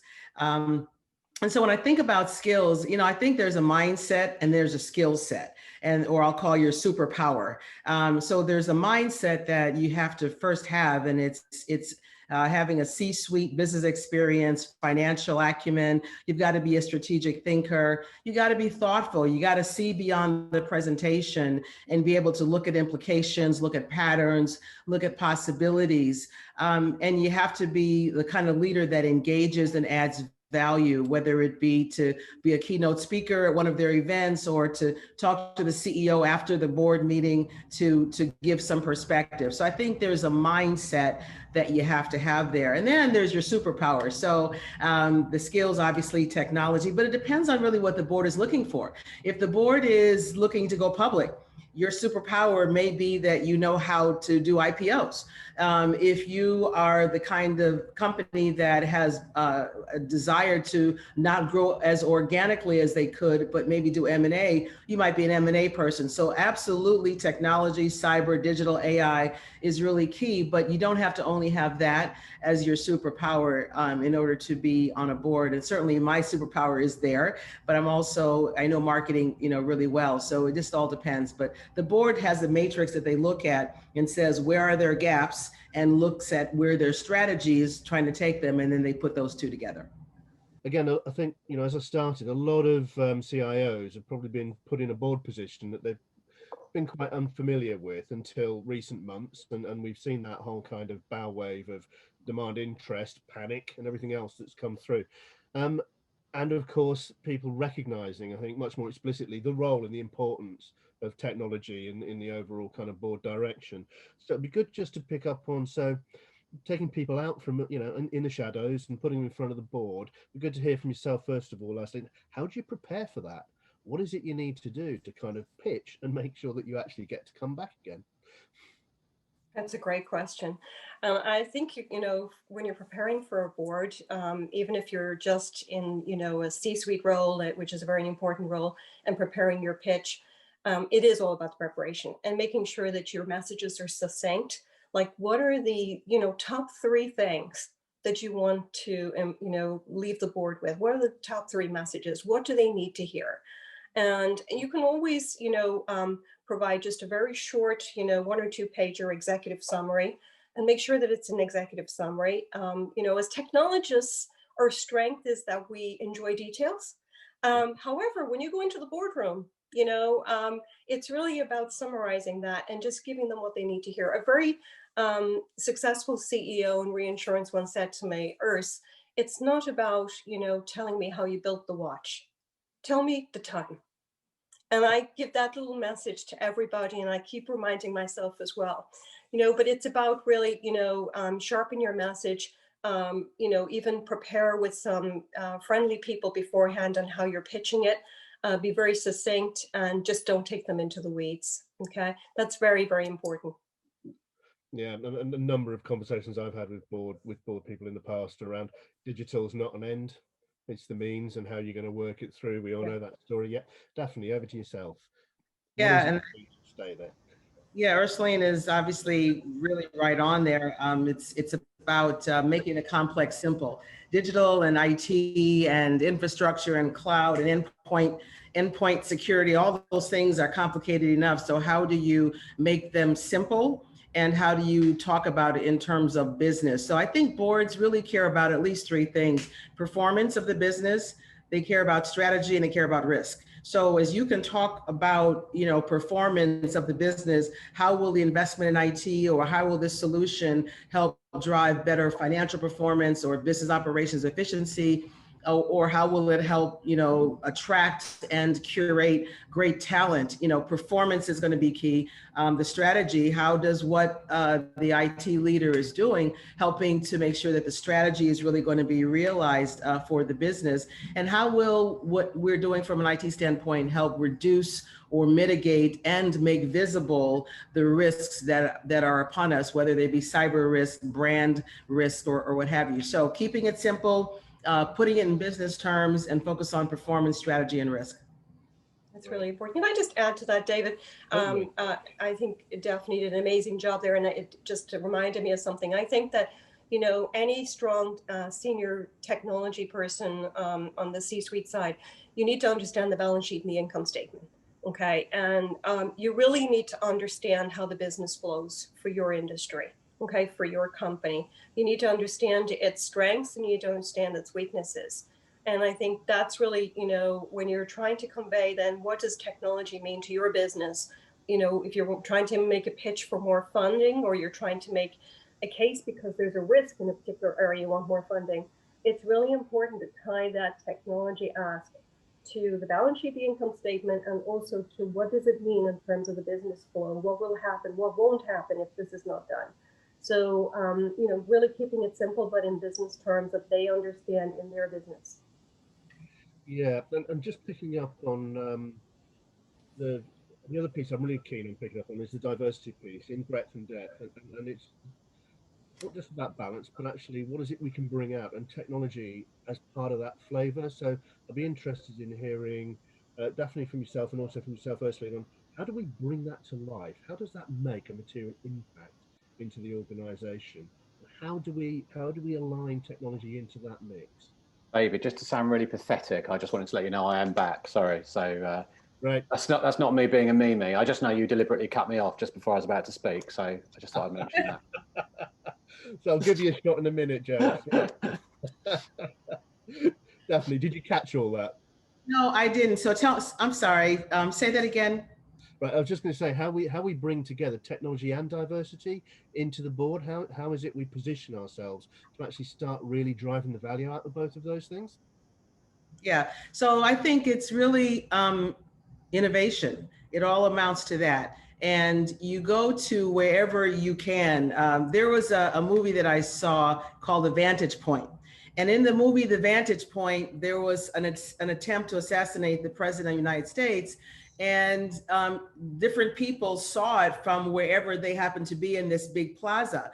And so even though that, one person may have thought they saw what happened, there were 20 other people that it took in order to come up with the FBI and the CIA or whoever else was trying to solve the problem, Secret Service, to say this is really what happened. So it takes multiple vantage points, and that's where diversity comes in.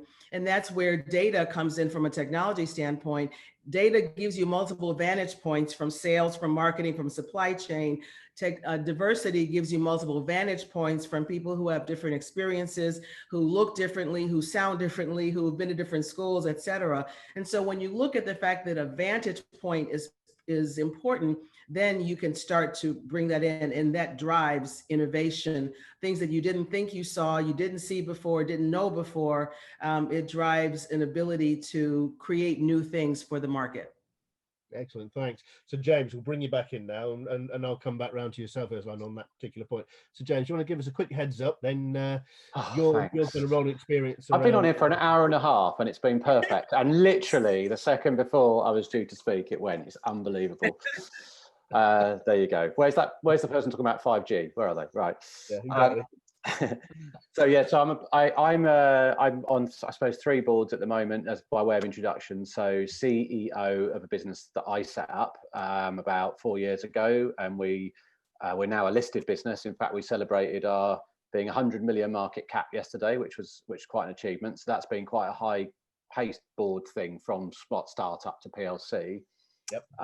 Non-exec of a sister business, which is an automation business, focuses particularly on automation, and then on a not-for-profit, which is Lyme Disease UK, where I kind of have responsibility for raising funds for the charity, which has not been easy in the last 10 months, but anyway, it's still an aspiration for us.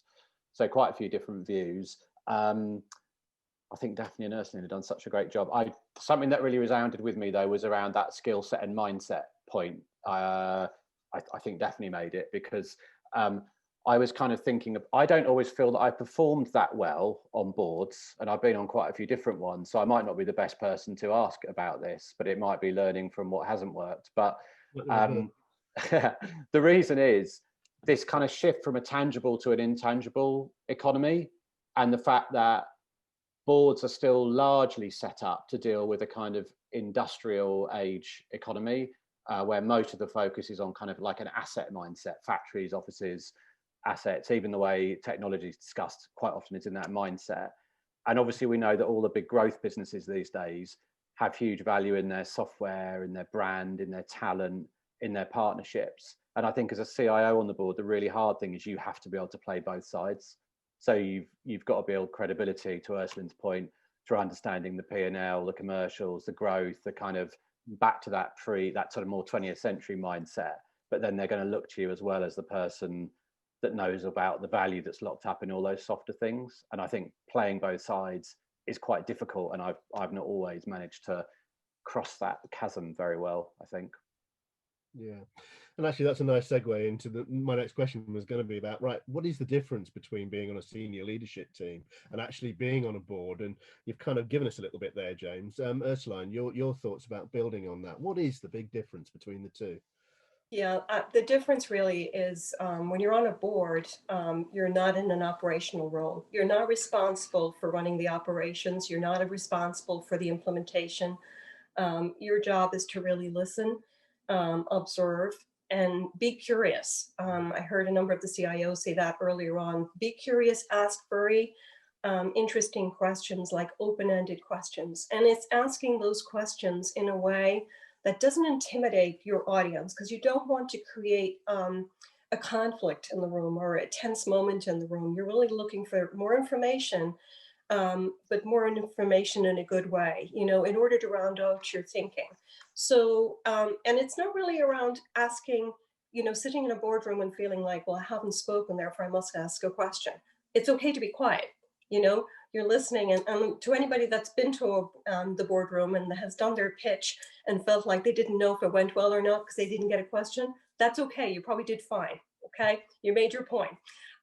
So really the difference really is, in listening and observing, watching the body language, asking, one or two questions that are open-ended, and also just kind of seeing how that person, that C-level person, is responding to you. Are they able to think on their feet and so forth?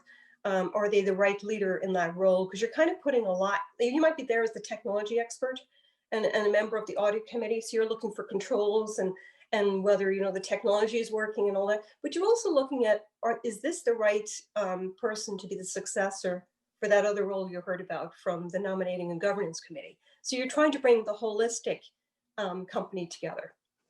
That's great. And yourself, Daphne, your thoughts around that?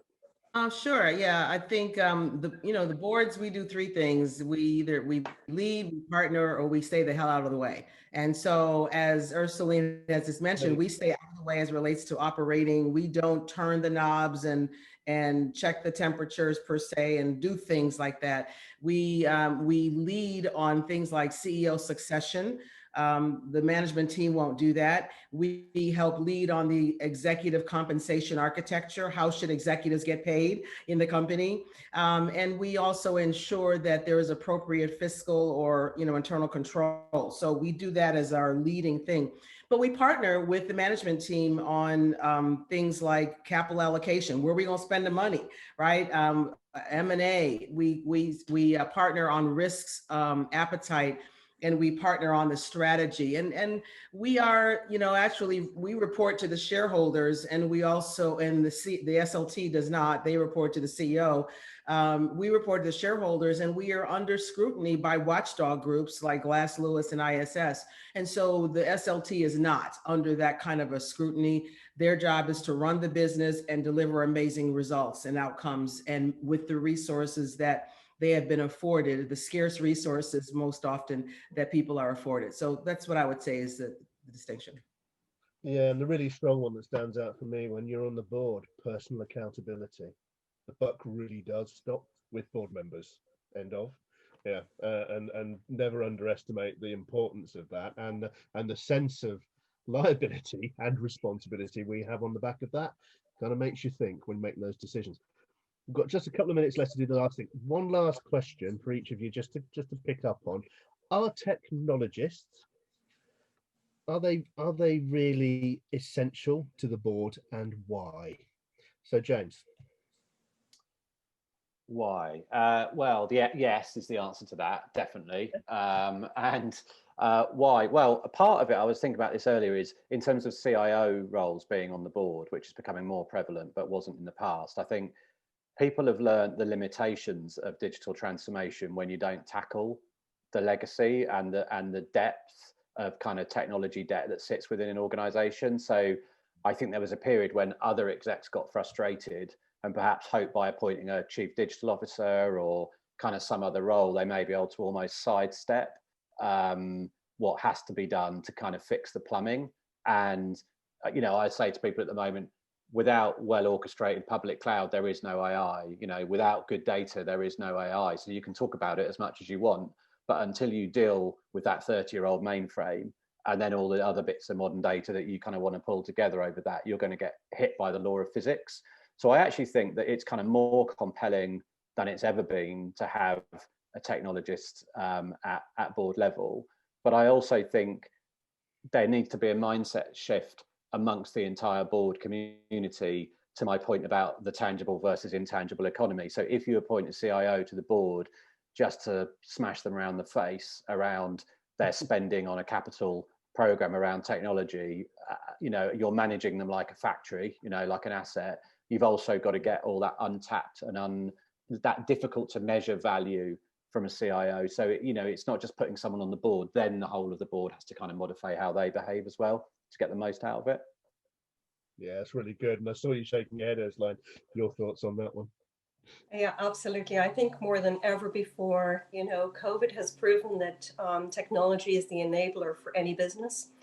And I think our business people and the board members realize that technology is just an absolutely incredible, important part to any business in functioning. And I think that having, CIO, somebody with a technology background, they bring a lot of things more than technology, because technologists have had to think about, risks in running their operations. They have a risk mindset. All right. And because their technology flows through the business end to end, they tend to know a lot about the business end to end. So therefore, their enterprise risk management mindset is really important. You can't do digital without using data. And the more you use data, the more you've got cyber risk. They all go hand in hand. Boards can't afford to most boards can't afford to have a cyber expert as well as a technology expert. So usually it's, one and the same. So therefore, I would say technology people also help to shed the light on the importance of cyber and cyber risk, and making sure that we've got the right controls in place and taking the right proactive measures to protect the enterprise. So there's so many different aspects that technologists can bring to the board, more beyond technology, deep in technology, but broadly in a number of different areas as well. Yeah, it's a great way of playing out those. That's good. And Daphne? I mean, Ursuline said it. So, drop the mic kind of a thing. I mean, I think anybody that's on the board should be a technologist of some sort, because we actually are. We've all democratized technology, where every person all of us are in our little ways are doing technology at our homes or what have you. So understanding technology is the key. I don't think that we can ever scale innovation without digital. I think without digital leaders and digital leadership, every business problem, most business problems are really data problems. And if you can have data solutions, then you'll find the business solution. And so having that strength strong together, and of course, as Ursuline mentioned, data brings challenges of cyber and privacy and things like that. But without data, which is a digital tool, you don't have the solutions to your business. So I think everybody on the board should be a technologist. But business leader who understands technology is what I mean. No, 100%. As I say, to see technology coming out of the shadows and data, and for boards recognizing, explicitly owning up to the fact that we need to take account of this. And as you quite rightly say there, James, don't set somebody up to get shot at anymore. It doesn't work. And by the way, back to my earlier point, your accountability doesn't go away. So I think that's key. So thanks very much for that. I'll now hand back to Graham, and that was a great conversation, and thanks for sharing your experience. Bye. James, Daphne, Ursuline, David, awesome panel again. Thank you very much. That was great. Thank you. Cool. Okay, so next up, we have reflections on career-defining moments, stories of career ascent strategies. Delighted to introduce our moderator, Dave Roberts, a top CIO who we are also blessed to have on the board of the UK IT leaders. Dave has been with us from the beginning as well. So Dave Roberts, and alongside him on the panel, we have Joe Drake, who's going panel side this time, Kevin Haskew and Freddie Queck. Dave, can I hand over the controls to you? Absolutely. Thanks, Graham. Good stuff. So I'm just looking for my my panelists.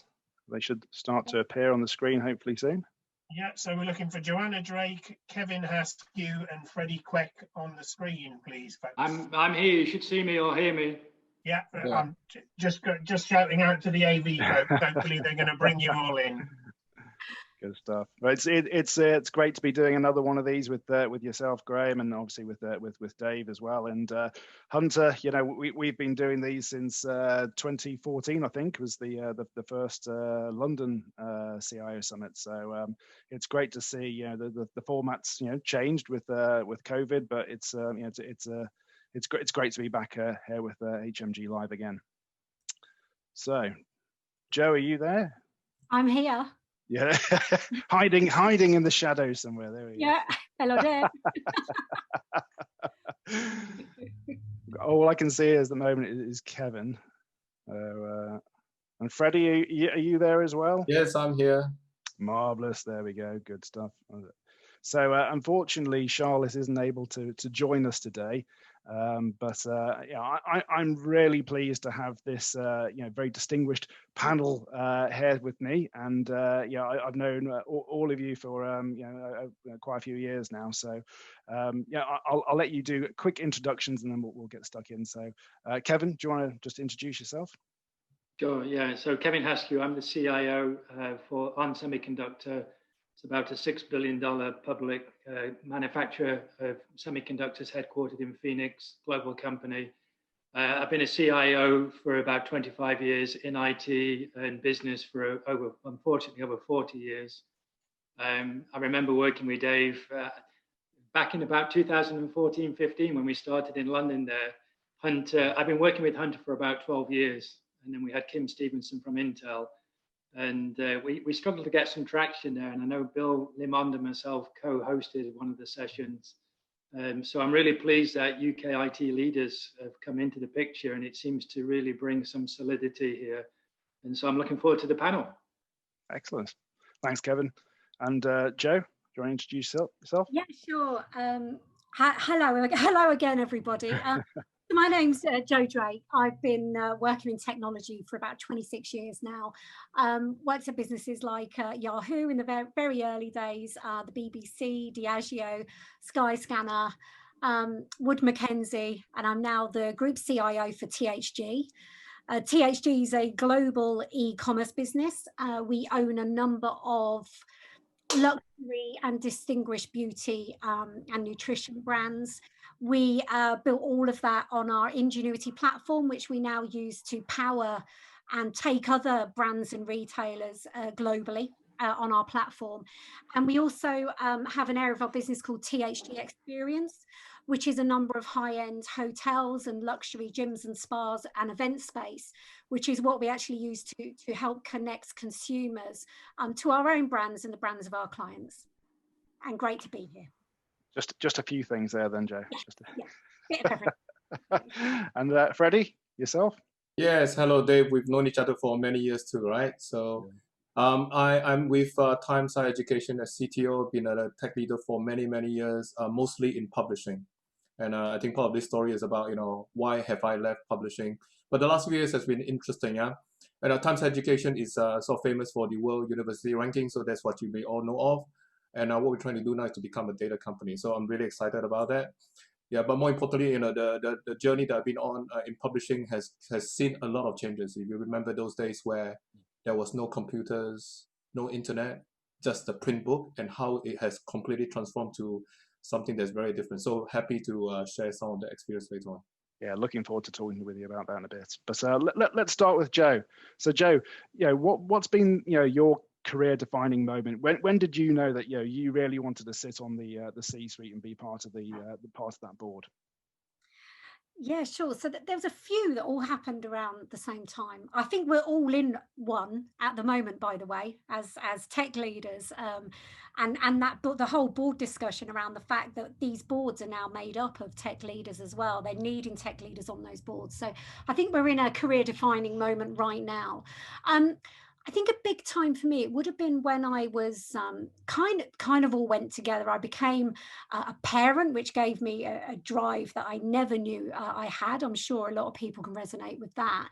And I joined Wood Mackenzie, which is an oil and gas insight business based up in Edinburgh. And when I joined that business, that was the first time I took a step from a service management based role. So I came up really from the sort of support operations and service management side of tech.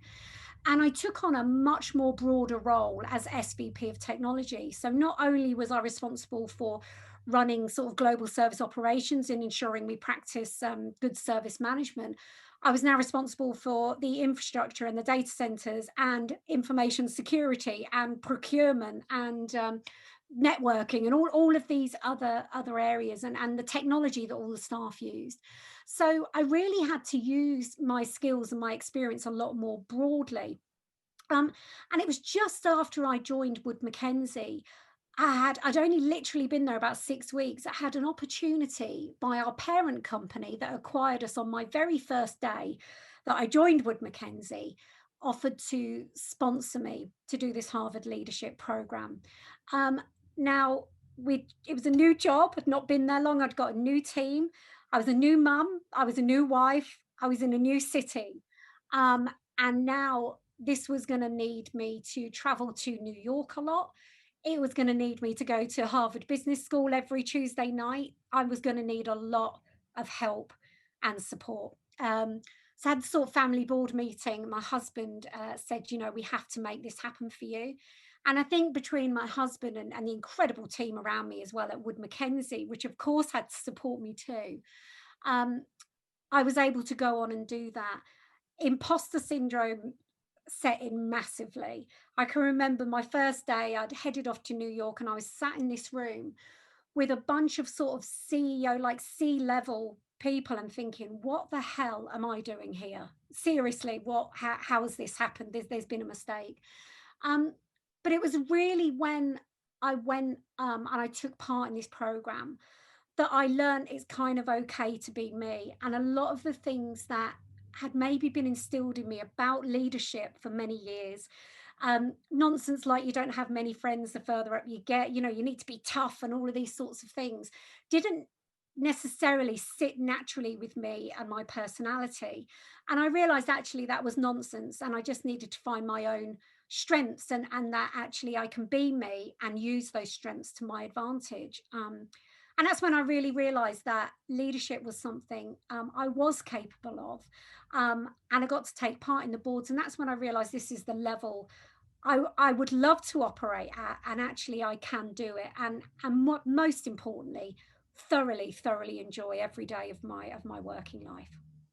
And you mentioned the Harvard leadership program there. What did that really, apart from the sort of life skills that you talk about and the benefit there, what benefit did the program actually help provide to help your own career ascent?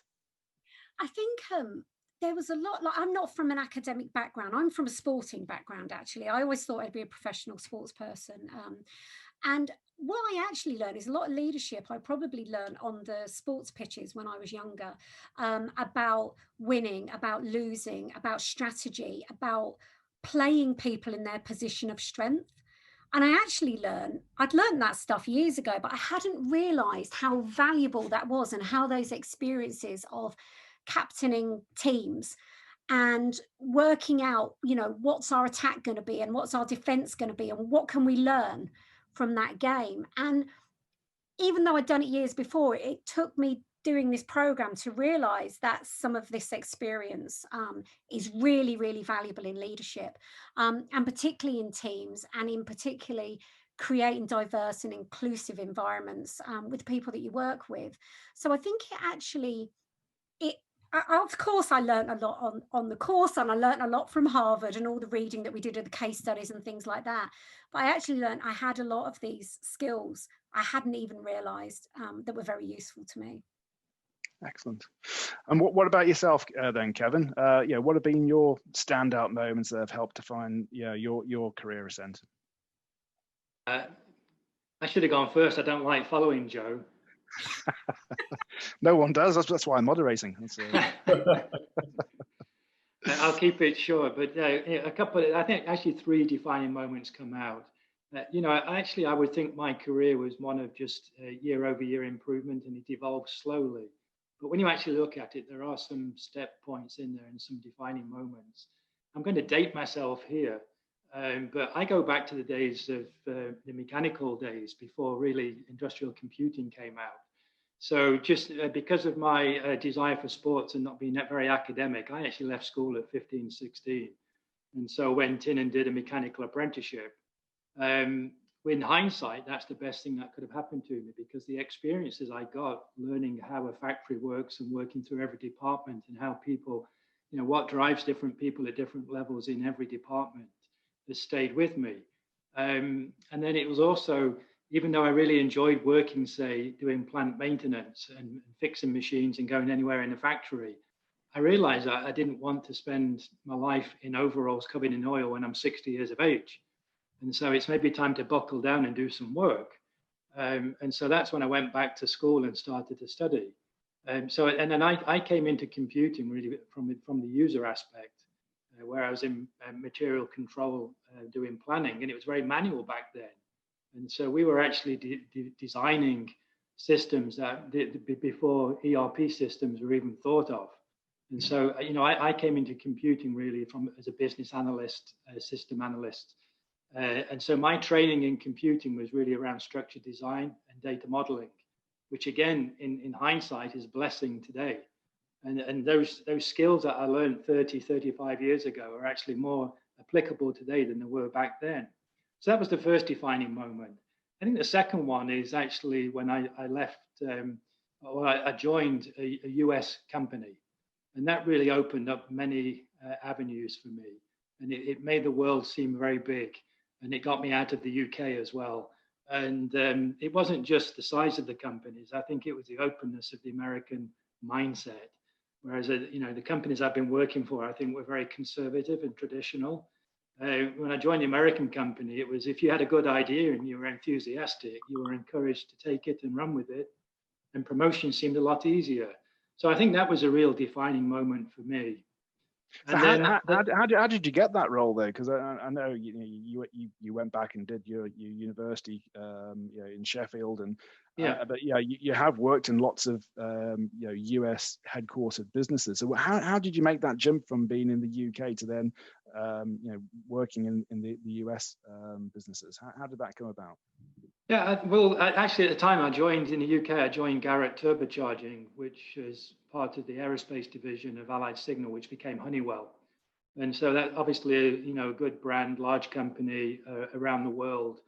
And, again, if you worked hard and showed that you wanted to learn and you were ambitious, opportunities would come along. And so I went the traditional path from, say, the UK IT manager to being sent into France, where I became the European IT manager. Then I was put on an expat assignment over to the States, back to Europe. And, so I managed to maybe have 6 different jobs with Allied Signal over a 15-year period.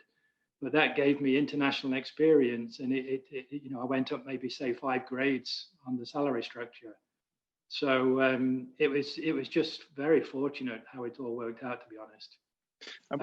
You've worked in many different countries as well. So what have you learned from working in the UK? You working in Europe, working in the US. What takeaways have you had from those different experiences? Yeah, that's a good question. I've spent actually about 10 years headquartered in France and Germany and the Netherlands as well. And I suppose I'm still wrong when I call it mainland Europe. But the differences are remarkably significant compared to, say, the UK. But it's really great to go to these different countries and actually understand how they see things. And then also then going to the States and then looking at it from that perspective. I also was sent out as an expat.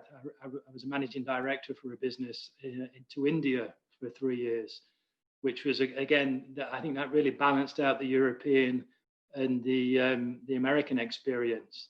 A couple of comments for me on that, though, is, back to diversity of thought. When you actually get down to it, I think everybody's the same, around the world, and you get good and bad. Most people are just trying to get on, have a job that they find interesting, want to contribute, but they're all just trying to provide, for the families. And I think it's just really trying to understand people, and speak rationally with everybody, find some common ground, because everybody's trying to do the same thing, and I don't think it's wrong to spot differences and talk about them rather than ignore them. So, it's very powerful. I think when you work together, it can be very powerful. And obviously, if you don't try and work at it or you don't make it work, it can be the complete opposite. But it is the secret sauce, Dave. Excellent. Thank you, Kevin. And yourself, Freddie, I know you've taken several bold steps in your career, moving between Singapore, the UK, the US. Why did you leave publishing? You'd had quite a successful period within that industry, and what made you change? If I tell you, when I started in an organization with no computers, you can tell how long ago that was, right? And how old I might be.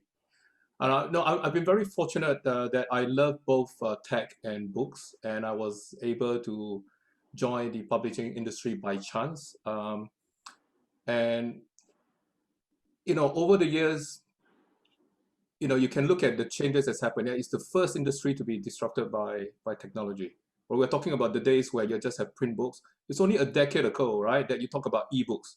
And today, I need to tell everybody that I still love the physical book, right? So look at the language change there, right? From ebooks to just physical books, right? So, and part of that challenge is that although I've been in there and I've been successful working for two of the major companies that's been around for a long time, more than 200 years old, right?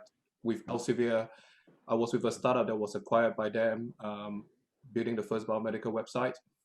And then at Wiley, another big publisher, helping them with the largest technology transformation project to go from print to online. Part of the challenge here is that I think we all realize that the pace of change in the tech industry is tremendous, right? And there's this famous saying by Jack Welch, from chairman of GE, former chairman. He says that the pace of change on the outside is faster than the pace of change on the inside, then the end is near, right? And I think that is real, right? And I see a lot of companies making that change. For publishing, it felt like the first wave was done. And being a tech leader in that publishing industry was very, very hard, because when you're talking about industry that's been around for a long time, tech is not the thing, it's not the main thing, it's everything else. So, being a leader in that organization, although it's been very successful, has also been somewhat frustrating. And I thought maybe I couldn't tell whether it was me personally or it was the industry. I had a gut feel, and I thought maybe sometimes it's good to change, right? It's good not to be in your comfort zone for too long. And since I've been there for such a long time, more than 2 decades, maybe I should have a go. And that's why I decided to try and get out of my comfort zone and learn about myself and learn about other industries. And you've gone on to work in several different types of industries, haven't you? And what can you tell us, and what have you learned from each of those industries? Where they're the same and where they differ? Right. I mean, if we start with the stuff that's different, right? Obviously, different. So, I'm talking about, being in travel, loyalty, insurance, fintech, automotive, and now in education, right? And you're talking about the scale and size of those organizations, from startups to scale-ups to SMEs to corporates. They're all very different, right? Obviously, another thing that's really different is the cultures, right? Some industries are somewhat more conservative than others. You know, publishing being maybe more conservative to, and automotive being more conservative to fintech, which is very, very innovative, trying out new things all the time, right? So those are some of the things that are different. But the things that are the same are the technical challenges. You know, we've heard quite a lot of people saying about legacies, right? That is something that we have no choice. We as leaders, whether we inherit or we were part of that legacy, we have to do something about it. But legacy is something that nobody cares about. People don't like that conversation, right? But we have to care. Some of the things that I also learned is that the tech teams are not very well positioned, both the leadership and the tech teams, especially in more traditional organizations.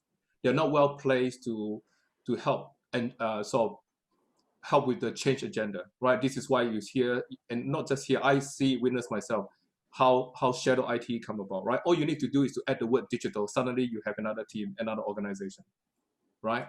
The other thing that I've learned is that there's a need for some kind of a catalyst for change in the organization, right? I think on our own, no matter where we go, as leaders, we will never be successful unless we're able to work with like-minded people, either at the board level, at the senior team level, at some level. Because on your own, this is why one of the things that I do now is when I go for a role, not only do they interview me for my capabilities, but I also interview them for my fit with them, how I can help them. If I can't see myself with like-minded people that can help to be supportive, to make me successful, to make them successful, there's no chance. So that's one big lesson that I've learned from across all these organizations.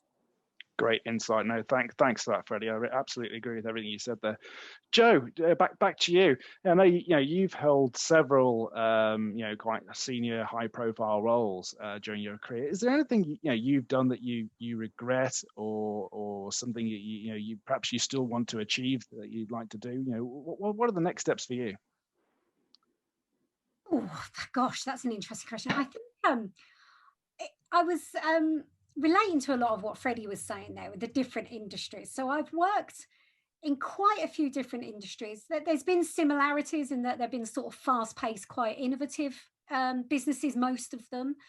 But I think there's probably a couple of industries left I wouldn't mind working in. There are a lot of them in existence at THG. I think a lot of people know about how diverse that business is. It's almost like 10 businesses under one umbrella there. So yeah, possibly I think every time you move, whether it's role, it's the team around you, or it's a different industry, you learn such a huge amount with each of those moves. And I think that's always so valuable. You're able to sort of learn a lot in a very short period of time. So I think maybe that's it. Maybe there are still a couple of industries I'd be quite interested in seeing what we can do with technology. Still plenty of time. Yeah. So Kevin, what about you? What are you most proud about achieving so far in your career, and why? I think, to be honest, humility takes over here, and I don't like to answer that question. I'm just happy with the career I've had and the contributions made. If you push me, I would say that I just get satisfaction from being able to join a company, be part of a team, identify problems, solve problems, and then see it move forward. But for me, the thing I'd like to do though is always sort of leave something where it's higher than the individual, and then you move off and do something else. I don't like situations where you're dependent on people. And so I always think you should be able to try and leave something better than when you arrived, but know that once you leave, you're dead, and whatever they do afterwards is fine, and to criticize you, that's fine as well. All you can do is do the best you can whilst you were there, and hopefully, you leave it better than when you joined. It's always good to be part of that transformation piece, isn't it, and help businesses grow. It is, yeah. And I suppose one regret, to be honest, with no criticism of my current job, is I've actually perhaps outstayed my welcome. If you really are doing transformations, I do think you've got to stick around for a period of time, but not overstay that. And you can't be prescriptive, whether it's 3 or 5 or 6 years. But I do think you reach the point where you get stale, or your contributions, not as good as it should be, or the enthusiasm isn't there. And if you really do this, I think you do need to move anyway. And I think it's good for you as an individual and good for the companies. And so, I mean, I perhaps got to the point where I need another challenge now to really keep on driving change. I'm very conscious of time, and I'm not here to interview myself, but just. Oh, you want my job? That's fine. No, the thing that resonated with me is when I was a graduate at Marconi, I was fortunate to have some time with the CIO of Marconi at the time, and I knew that was the job that I wanted to go after, and I said, how did you get into this role? And what she came back and told me was that she would change jobs every 2.5 to 3 years and change role, or maybe still within the same organization, but if you've got to continue to challenge yourself and move along, and to keep things fresh, as you say. So yeah, absolutely resonates with me. But Freddie, what have you done to challenge yourself that has helped to contribute to your success? Well, the obvious one is that I've taken myself away from an industry that I've been there for so long, right? But I think that is although that's challenging, but I think I have no regrets, right? One thing that I've learned is about not only just challenging myself, but also in my role to challenge my colleagues, my peers, the leadership team, my team. I think part of the role is to help to engender this sort of disposition that change is not a bad thing, right? I think we've now got used to change, and for a long time, people think of change as, okay, we get used to the fact that we have to do constant change, but change is actually a good thing. Yeah, because you cannot stay too comfortable. If you do, then it's over, right? And I remember when I got to 40, I thought that was my midlife crisis. I've got it all made, I've got it all done. Like Joe, I've got a house, I've got the children, I've got the job, I got everything. But then I realized that now I want completely different. I'm on a journey of constant learning and sharing. This is why I'm here, because I want to share, but I also want to learn. And also because that I'm a student forever. Right now, I'm also a student. So not only do I have a day job, but in my spare time, I'm a student. I'm a student studying about, in fact, about IT leadership, how we as leaders can help to contribute to our businesses to be more successful. And I think as leaders, we got to see ourselves as not just a tech person, right, being in a tech role, but as a business person, because all companies these days are tech companies. How can you afford not to be able to contribute from a business perspective to your organization, right? You bring that tech solutions, which is fantastic. I think I have the best job in the world we have the best job in the world because we're problem solvers, we're solution providers. Excellent. And one question I'm going to ask all of you, and I'll start with Freddie, is what advice would you give to your peers or aspiring leaders to help them with their career progressions? We've got just a few minutes now, but Freddie. Sure. So I think in my case, I think many of us may have taken many jobs, for good, for bad. I think the main thing is to never regret whether is it a bad job or bad boss or a bad organization. Everywhere you go, you've always learned something from it. For me, the most successful part was when I had the hardest time in an organization. So that's my experience and that's my advice. Take everything as a great opportunity to learn something from. Excellent. Thanks, Freddie. And Kevin, same for you. What advice would you give to those our peers and aspiring? Yeah, a lot of the panelists have touched on some of the words and the skills that you need, and perseverance is a big one. But I actually think the powers of observation and the ability to influence are critical. IT, it's a given that you have to have a technical background, but the differentiator is the ability to influence. And that's got to come from being able to understand problems, understand people, and bridge that divide. We're in a great position, but you've got to really understand that. And that's I think the power of observation and anticipation is a lot more powerful than speaking. And so that would be my advice.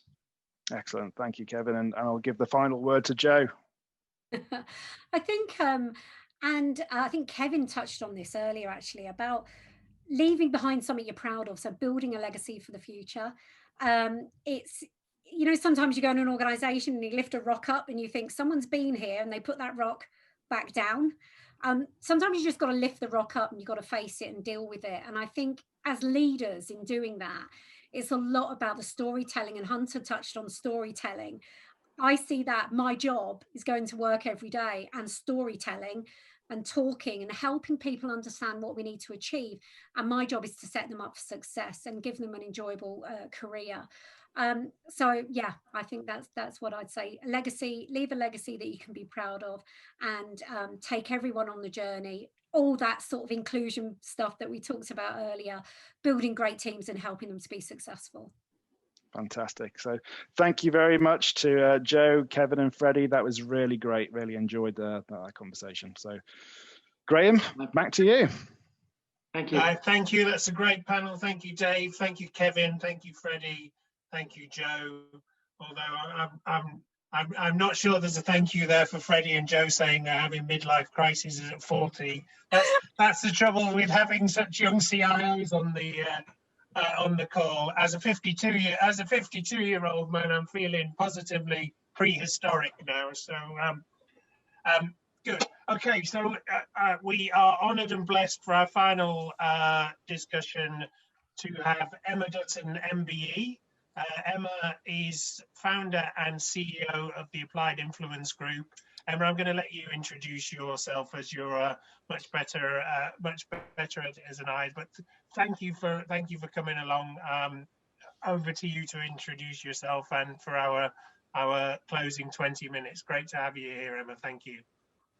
Thank you, Mr. Spivey. Thank you, Dave. Thank you, HMG Strategy. Thank you, everyone, for allowing me to come and talk to you, and hopefully inject a bit of energy into the end of the day as well. I'm going to do my best to maintain it. So I hope you've all had a fantastic summit. From what I've heard so far, there's been some fantastic insights, and what a segue from Kevin and the relevance of influence and telling stories as well. So thank you both, Kevin and Joe. So I am Emma. I am the CEO and co-founder of a specialist influence consultancy called the Applied Influence Group. And what we mean by influence is simply just to affect change, really, in another person. That's exactly what you guys have just been talking about. Changing behaviors, changing decision-making, telling that story, getting people along on a journey with you, changing people's perceptions. And to do that influence at scale as well. So tactically with individuals and more coordinatedly across complex landscapes and increasingly complex landscapes. And the heritage of our expertise and my experience in this field comes from military human intelligence operations and working across Afghanistan over the course of the NATO campaign there. And human intelligence operations was really just about collecting information from human sources and influencing our stakeholders on the battle space. And I served 5 tours of Afghanistan. 4 of those were leading human intelligence teams across the country. And then when we left the military a few years ago, myself and a few others, we decided to codify this amazing and unique experience that only we had the opportunity to experience, really. It was a really unique set of circumstances, but we codify that expertise into a methodology that we've now made relevant for business. And we mostly work with large technology and IT organizations, and with a real focus actually on transformation and sales enablement. So I was doing some research for this talk over the last few days, and I've read a recent McKinsey paper that I thought was really relevant to you guys. And it was all about how businesses can achieve the necessary velocity. That's very McKinsey language, isn't it? Necessary velocity to accelerate out of the downturn. And as I was reading this, there were some really relevant insights in there that are very applicable and supported by influence. And I wanted to share the headlines of what I learned with you from this paper. So the first thing is that the present down cycle that we're in, and I'm sure a lot of you already know this and appreciate this, the present down cycle is 6 times faster than the last one in 2009. It's the deepest recession in living memory.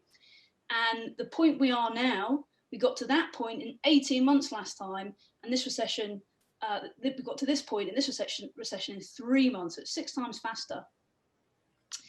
And the experience of the fast movers out of the last recession teaches leaders emerging from this one to take what McKinsey described as thoughtful actions to balance their growth, their margins, and what they call the optionality. So essentially retain revenue, maintaining the ability to make options.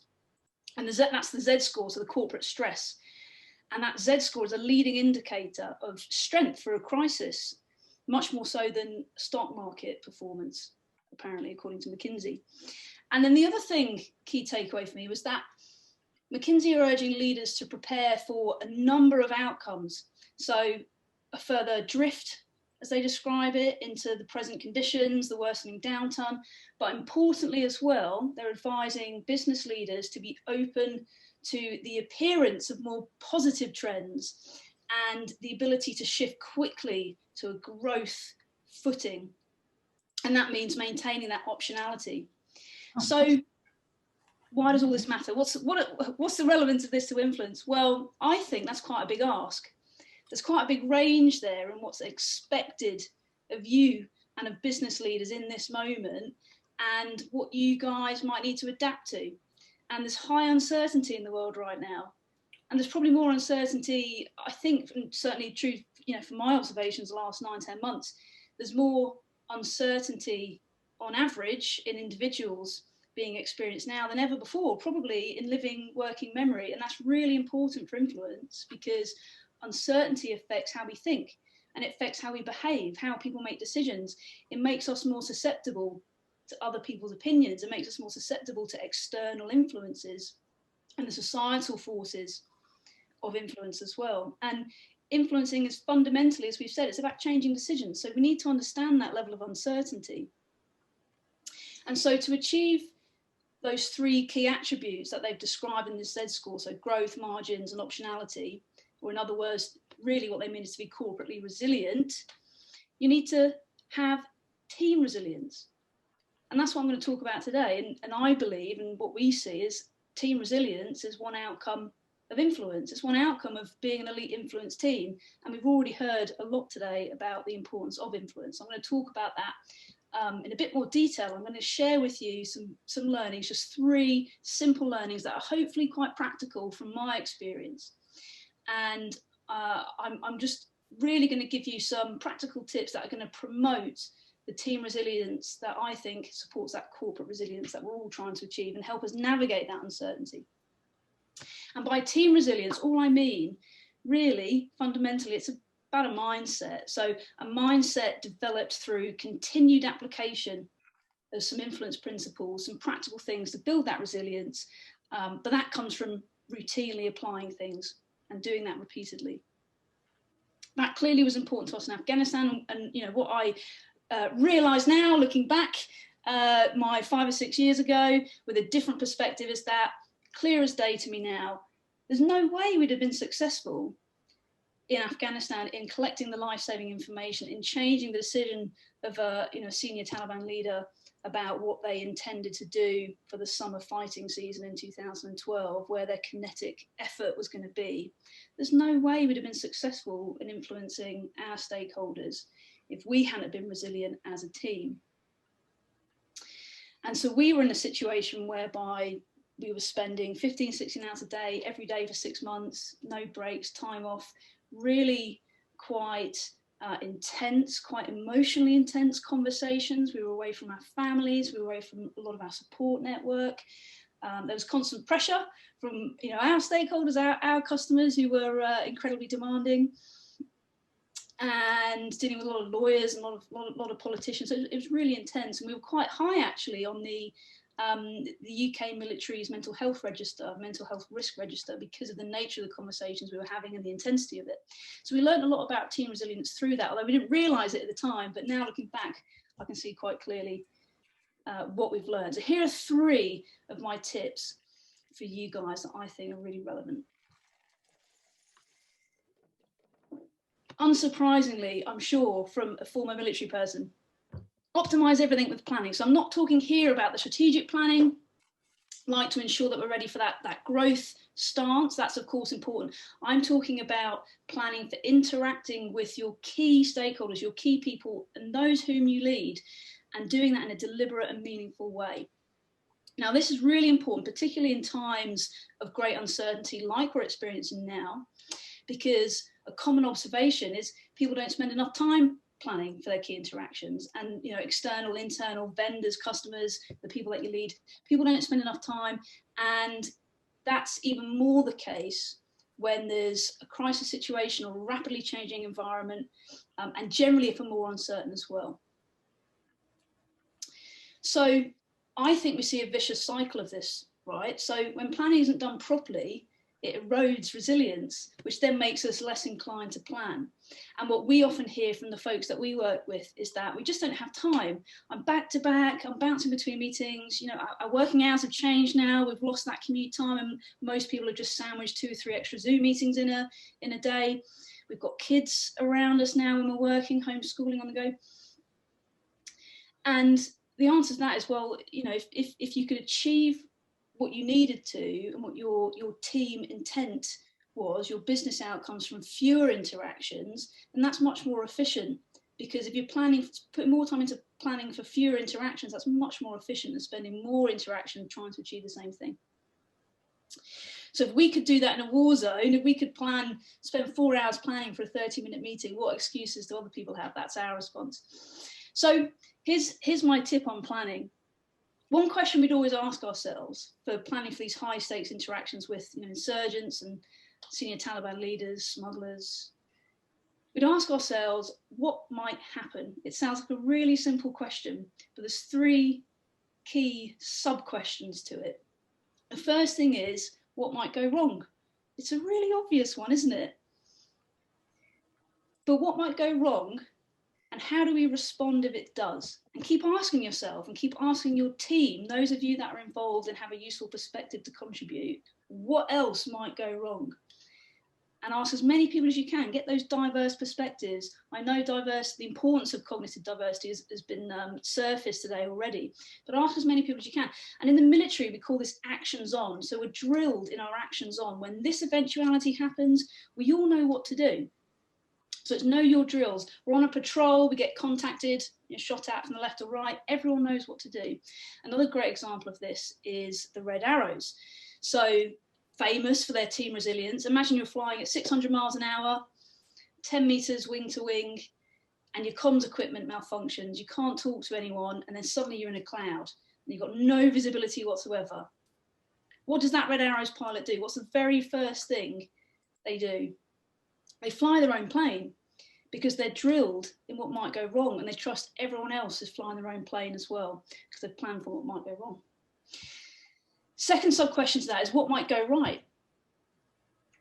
So back in our human intelligence world, we'd spend a lot of time and lots of effort building lots of trust quickly, and we'd often get a moment in a conversation where we turn a bit of a key with someone, and they were willing to talk to us about something that, you know, previously they would have withheld or been very sensitive about talking about. And if that moment wasn't capitalized on, it was gone forever. So that was one moment to obtain a piece of life-saving information. And oftentimes I'd be leading, I'd have a couple of my folks having various conversations at the same time. And one time, one of them was in exactly this situation, and the person they were speaking to said to them, okay, yeah, you're right about that. How can I help you with that bit of information? What is it you want to know? And we hadn't planned for it. So my teammate, they had to leave the room, quickly plan for it, understand what questions they needed, prioritize and triage their question and go back in, and the moment was lost forever. So what might go right is something that is less done, I think, than what might go wrong. And actually, in that instance, that was my fault, by the way. That wasn't theirs, because that was on me. I was accountable for that one. And then the last one is what is most likely. So what this does is allows you and your teammates to focus on the most likely eventualities. So what are the most likely questions, scenarios, situations that come up? And what that does is it alleviates that cognitive burden in the moment. So if you need to engage some emotional management because we're having more difficult conversations now, then you've got more capacity to do that. And more confidence as well, as you can go into particularly difficult meetings, ones that might be emotionally charged, with more confidence because you plan for those eventualities. Okay, racing through. Tip 2, surfacing a rich picture. So to act without understanding a situation properly particularly in high stakes situations, that can be more dangerous than no action at all. Really obvious to say, but quite difficult to do, and we all do it because we're human. But to act without really understanding that situation, it can create some extra risk, and we can move in different directions because there's different assumptions or false assumptions, right? So we can thrive as a team, we can build our resilience as a team if we understand all what we call the factors, so all the things affecting a situation, all the things affecting the decision making that we're trying to influence in an organization or in a different organization. So how can we surface our unknowns, the things that we don't know, and our unknown unknowns, the things that we don't even realize we don't know yet? How do we create that picture and then understand what actions we can take in response to that? But this has been more difficult to do, hasn't it, in the last 9 months? And as leaders, what's happened is we've lost part of our feedback loop, haven't we? We've lost the ability to gauge and see that our direction's been understood as easily because we've got less to observe. Modes of communications have changed, right? And the situation that we can observe less is changing more quickly. And what is affecting our decisions and those around us and our teammates, that's changing more quickly as well for them. And this remote working has meant that there's less focused discussion on checking assumptions. So we're more likely to move in those different directions because we've understood things slightly differently. And then because that feedback loop is reduced, we can't check that as easily. And then the last point is, in the top of all of that, there's new things now affecting decision making. There's new threats. And remember the importance of uncertainty, because that makes us more susceptible to external factors, and it amplifies the effect of threats on our psychology as well. So there's all of this going on now, and that makes it so much more difficult to create this rich picture, so we can act in the right way, in a unified way with pace. So it's all eroding our resilience because we're losing some of that understanding. So what can we do? So what we use is a really basic military intelligence analysis process, and we use this with our clients, with ourselves. We call it factor analysis, and we use it to share information quickly to those that need it. So we can't go through the entire approach now, but fundamentally it comes down just to one question. There's lots of questions in this talk, by the way. It comes down to one question, which is asking something of ourselves and of each others, which is, so what? Why does that factor, that bit of information, a fact or an assumption, why does it matter? So why does it matter to the situation, the significance? Why does it matter to me or to us as a team, the relevance? So significance and relevance. So it could be strategic things. It could be there's some legal changes to data protection. There could be some trade union politics that are affecting how we need to make certain decisions or affecting certain cost reductions, for instance. It could be something more tactical. It could be one of our, as CIO, CISO, one of our key internal stakeholders in the business is about to retire. And we've just found this out. So that, for instance, that could be significant because that creates a gap in that person's knowledge.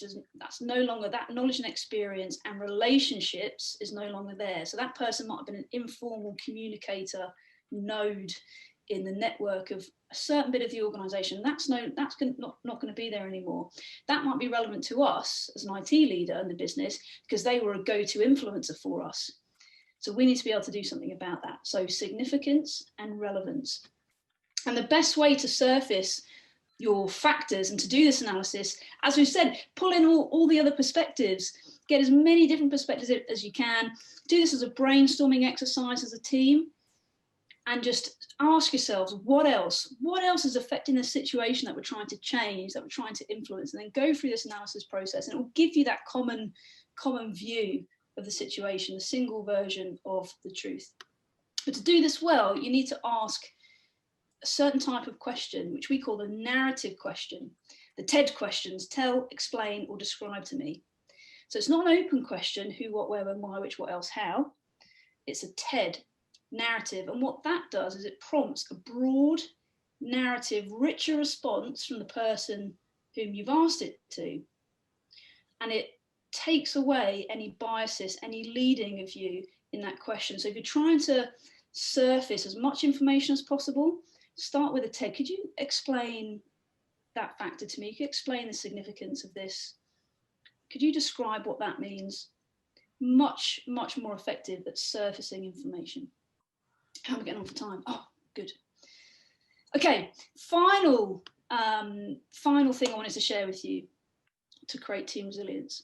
Leveraging motivation. So going back to uncertainty for a moment, we know that uncertainty leads us to perceiving more threats, and threats cause fears to become a more relevant and powerful motivator for our behavior as humans. And that's important to know because it's largely considered to be one of 7 universal emotions. And the physiology of fear is exactly the same, regardless if the threat is a physical thing or if it's a threat of fear caused by something like criticism or fear of failure or being irrelevant or being bored or a lack of independence. It feels the same, right? And so to influence someone, we can target our message to a person shaped around those motivations, then that's always much more effective to be persuasive. And fear is one of those 3 dimensions of motivations that we describe in our methodology. So there's fear, desire, and then morals, the sense of right and wrong.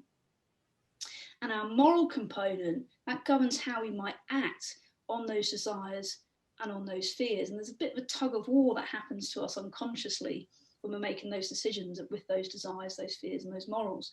So whether it's a vendor who's selling you an infrastructure solution or something, you know, a change program, whether it was me back in Afghanistan selling an idea to a senior Taliban leader, an option, a better option for them, or whether it's you selling an idea to your CEO, it's exactly the same approach to be persuasive. So it's all about how do we leverage these intrinsic motivations.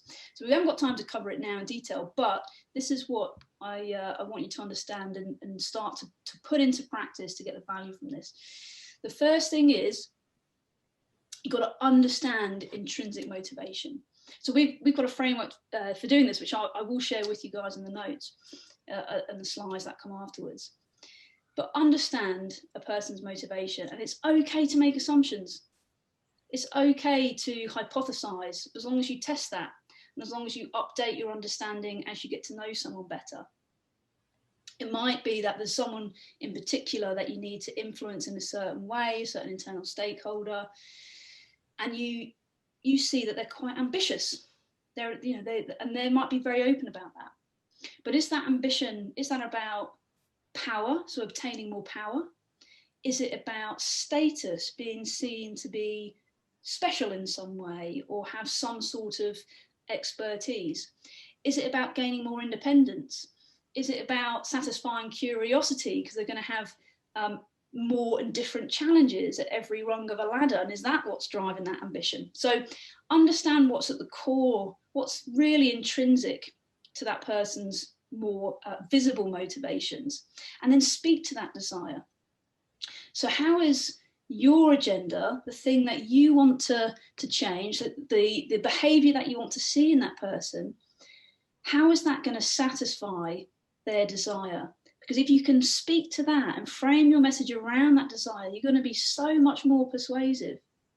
And similarly, removing fears that result from threats to that desire. So for instance, me personally, I'm really motivated by independence. I'm more likely to experience a fear of what we call subordination if there's a threat to my independence than someone who's less motivated by independence. So messages that speak to me about promoting my independence or removing my fear of subordination are really persuasive to me personally, right? And all of this thinking, this framework, this came from our experiences in Afghanistan when we were really having to understand what made a person tick, what made that 20-year-old lad put an IED, a bomb in the ground assigned to essentially indiscriminately kill people, or what was motivating a person to rise to the top of a local Taliban organization. So what was motivating them to be ambitious? So it wasn't, the religion, it wasn't ideological motives, which rather ignorantly we thought it was when we first started operating there. But it was because the Taliban was that route to power. It was the route to fulfilling and satisfying those basic desires, to support their family, which is another of those desires, to promote their independence, to satisfy a desire for curiosity. Or the Taliban gave them some status symbols like weapons or something that satisfy that desire for status. So exactly the same thinking applies to you. Call will be monitored and recorded, and your voice may be used for verification. Welcome to the Chase Customer Claims Department. Please listen to this. I'm not sure where we're getting that from, Emma. I'll try and see that. Well, that's the new one. HMG team, if you can see it before I do, please can you grab it? That's all right. I'll keep going. I'm done anyway, because I appreciate I think we're out of time anyway. So point is, we're all human, right? And exactly the same approach to be persuasive applies to us all. You, the people whom you lead, other stakeholders whom you need to influence, me, absolutely everyone. So, optimize your planning, surface a rich picture, and leverage intrinsic motivation is my advice for promoting team resilience to promote corporate resilience.